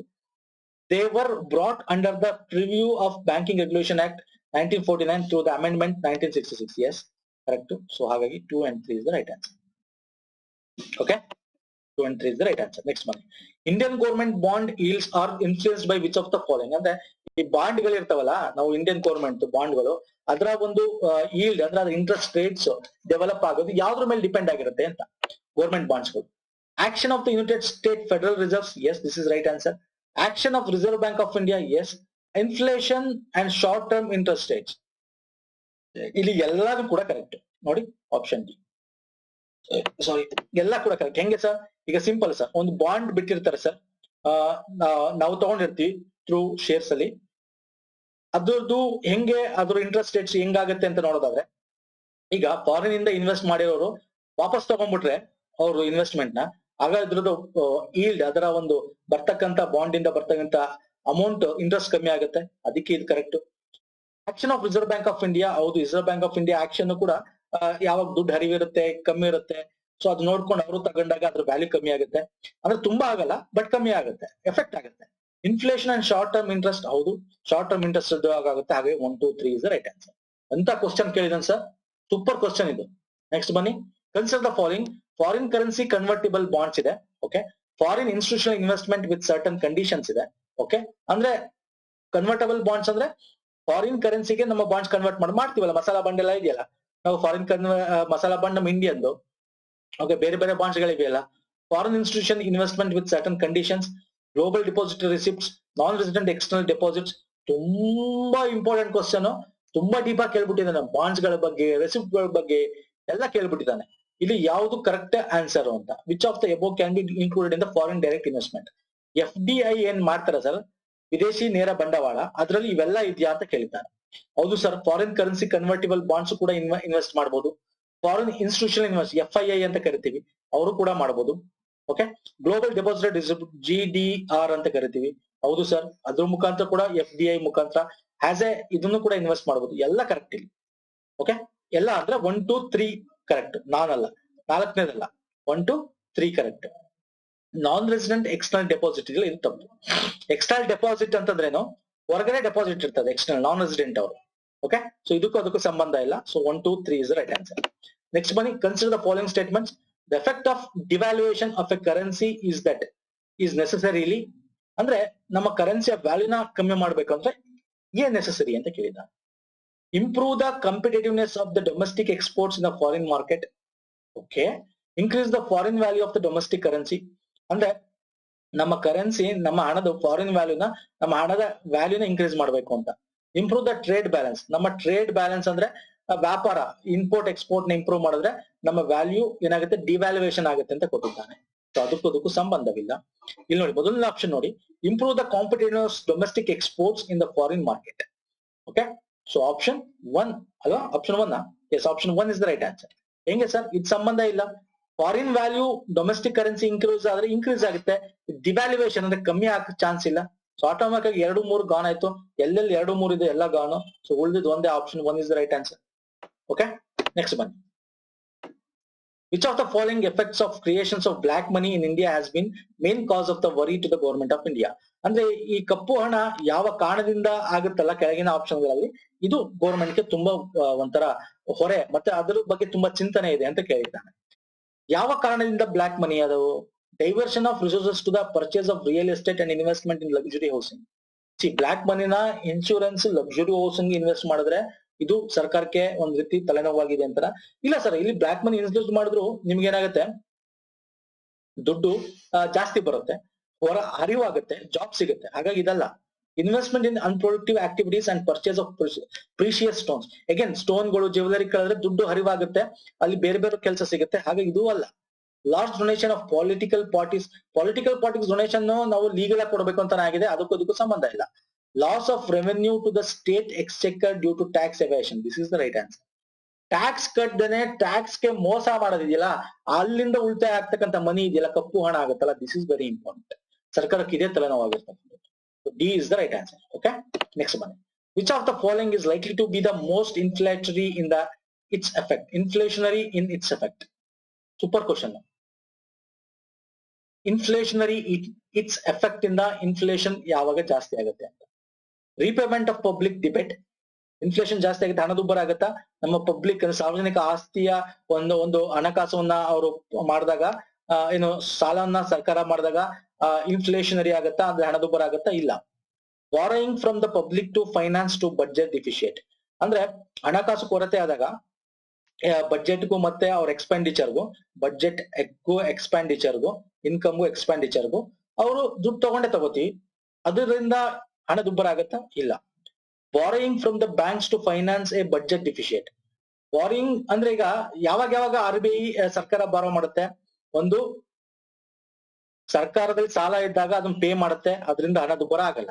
ಇನ್ನೊಂದು ಬಡ್ಜೆಟ್ ಅಲ್ಲಿಂದ ಅನೌನ್ಸ್ ಮಾಡಿದಾಗ ಇನ್ಕಮ್ ಬೇರೆ ಬೇರೆ ಸೋರ್ಸ್ ಇಂದ ಬಂದಿರುತ್ತೆ, ಆದ್ರೆ ಬಡ್ಜೆಟ್ ಅಲ್ಲಿ ಅವರು ಎಕ್ಸ್ಪೆನ್ಷನ್ ಅಂದ್ರೆ ಎಕ್ಸ್ಪೆಂಡಿಚರ್ ಮಾಡ್ತಿರೋದು ಜಾಸ್ತಿ ಇರುತ್ತೆ ದುಡ್ಡು, ಅವಾಗ ಎಕ್ಸ್ಪೆಂಡಿಚರ್ ಜಾಸ್ತಿ ಆಗುತ್ತೆ, ನೆಗೆಟಿವ್ ಆಗುತ್ತೆ. ಆ ನೆಗೆಟಿವ್ ಅಮೌಂಟ್ ನ ತುಂಬಕ್ಕೋಸ್ಕರ ಪಬ್ಲಿಕ್ ಫೈನಾನ್ಸ್ ಅಂದ್ರೆ ಸಾರ್ವಜನಿಕ ಬಾಂಡ್ಸ್ ಗಳನ್ನ ಬಿಡ್ತಾರೆ, ಸಾರ್ವಜನಿಕರು ಅದನ್ನ ಖರೀದಿಸ್ತಾರೆ, ಅದರಿಂದ ದುಡ್ಡು ಸಿಗುತ್ತೆ ಸರ್ಕಾರಕ್ಕೆ. ಸೊ ಇದರಿಂದ ಇನ್ಫ್ಲೇಷನ್ ಆಗಲ್ಲ. ಬ್ಯಾಂಕ್ ಫೈನಾನ್ಸ್ ಬಡ್ಜೆಟ್ ಡಿಫಿಶಿಯೇಟ್ ಅಂದ್ರೆ ಬಾರೋಯಿಂಗ್ ಫ್ರಮ್ ಬ್ಯಾಂಕ್ ಇಂದ RBI ಇಂದ ಎಕ್ಸ್ಟ್ರಾ ಅಮೌಂಟ್ ಇರೋ ತಗೊಂಡಾಗ ಅದರಿಂದ ಆಗತ್ತಾ? ಆಗಲ್ಲ. Creation of new money to finance a budget deficit, ಇದರಿಂದ ಆಗತ್ತೆ. ಯಾವಾಗ ಸರ್ಕಾರ ಇವೆಲ್ಲ ಕೆಲಸ ಮಾಡುತ್ತೆ, ಸಾಲ ತಗೊಳುತ್ತೆ ತನ್ನ ಒಂದು ಬೇರೆ ದೇಶದಿಂದ, ನಮ್ಮ ದೇಶದಲ್ಲಿ ಬಾಂಡ್ಸ್ ಗಳು ಬಿಟ್ಟು ಸಾರ್ವಜನಿಕರಿಂದ ಸಾಲ ಎತ್ಕೊಳ್ಳುತ್ತೆ, RBI ಇರತಕ್ಕಂಥ ಎಕ್ಸ್ಟ್ರಾ ಅಮೌಂಟ್ ನ ತಗೊಳುತ್ತೆ, ಇದಿಷ್ಟಾದ್ರೂ ಕೂಡ ಅದು ತನ್ನ ಸಾಲದ ಅಮೌಂಟ್ ನ ತೀರ್ಸಕ್ ಆಗ್ತಾ ಇಲ್ಲ, ಇನ್ಕಮ್ ಅಷ್ಟು ಬರ್ತಾ ಇಲ್ಲ, ಆದ್ರೆ ಎಕ್ಸ್ಪೆಂಡಿಚರ್ ಅವರು ವ್ಯವಸ್ಥೆ ಮಾಡ್ತಾ ಇರ್ತಕ್ಕಂಥ ಜಾಸ್ತಿ ಆದಾಗ ಏನ್ ಮಾಡುತ್ತೆ? ಹಣ ಪ್ರಿಂಟ್ ಮಾಡುತ್ತೆ. ಅವಾಗ ಹಣ ಜಾಸ್ತಿ ಹರಿವಾದಾಗ ಏನಾಗುತ್ತೆ? ಹಣದ ಹರಿವಾದಾಗ ಜಾಸ್ತಿ ಹಣ ಪ್ರಿಂಟ್ ಮಾಡಿದಾಗ, ಬೇಕಾದಷ್ಟು ಹೆಚ್ಚು ಹಣ ಪ್ರಿಂಟ್ ಮಾಡಿದಾಗ ಏನಾಗುತ್ತೆ? ನಮ್ಗೆ ಬೇಡಿಕೆಗಳು ಜಾಸ್ತಿ ಆಗುತ್ತೆ, ಅವಾಗ ಹಣದುಬ್ಬರ ಆಗುತ್ತೆ. So D is the right answer. So ಇದಿಷ್ಟು ನಿಮಗೆ ಅರ್ಥ ಆಗಿದೆ ಅನ್ಕೊಂಡಿದ್ದೀನಿ ಸ್ನೇಹಿತರೆ. ಸೊ ಇಷ್ಟ ಆಗಿದೆ ಲೈಕ್ ಮಾಡಿ. ಓಕೆ, ನಮ್ಮ Telegram channel link description box ಅಲ್ಲಿ ಇದೆ, ಮತ್ತೆ ಪಾರ್ಟ್ 1 ವಿಡಿಯೋ ಲಿಂಕ್ ಕೂಡ ನಿಮ್ಗೆ ಡಿಸ್ಕ್ರಿಪ್ಷನ್ ಬಾಕ್ಸ್ ಅಲ್ಲಿ ಇದೆ. ನಮ್ಮ ಟೆಲಿಗ್ರಾಮ್ ಚಾನಲ್ ಜಾಯ್ನ್ ಆಗಿ. ಎನಿ ಇನ್ಫಾರ್ಮೇಶನ್ IAS ಬಗ್ಗೆ ಬೇಕು ಅಂದ್ರೆ ಮೇಲ್ ID ಕೂಡ ನಮ್ಮ ಈ ಒಂದು ವಿಡಿಯೋ ಡಿಸ್ಕ್ರಿಪ್ಷನ್ ಬಾಕ್ಸ್ ಅಲ್ಲಿ ಇದೆ, ಅಲ್ಲಿಗೆ ಮೇಲ್ ಕಳಿಸಿ, ನಾವೇ ಕಾಂಟ್ಯಾಕ್ಟ್ ಮಾಡ್ತೀವಿ. ನಿಮ್ಗೆ ಫ್ರೀ ಆಗಿ ನಿಮ್ಗೆ ಒಂದು ಗೈಡೆನ್ಸ್ ಕೊಡ್ತೀವಿ ನಮ್ಮ ಚಾನಲ್ ವತಿಯಿಂದ. ನಮಸ್ಕಾರ.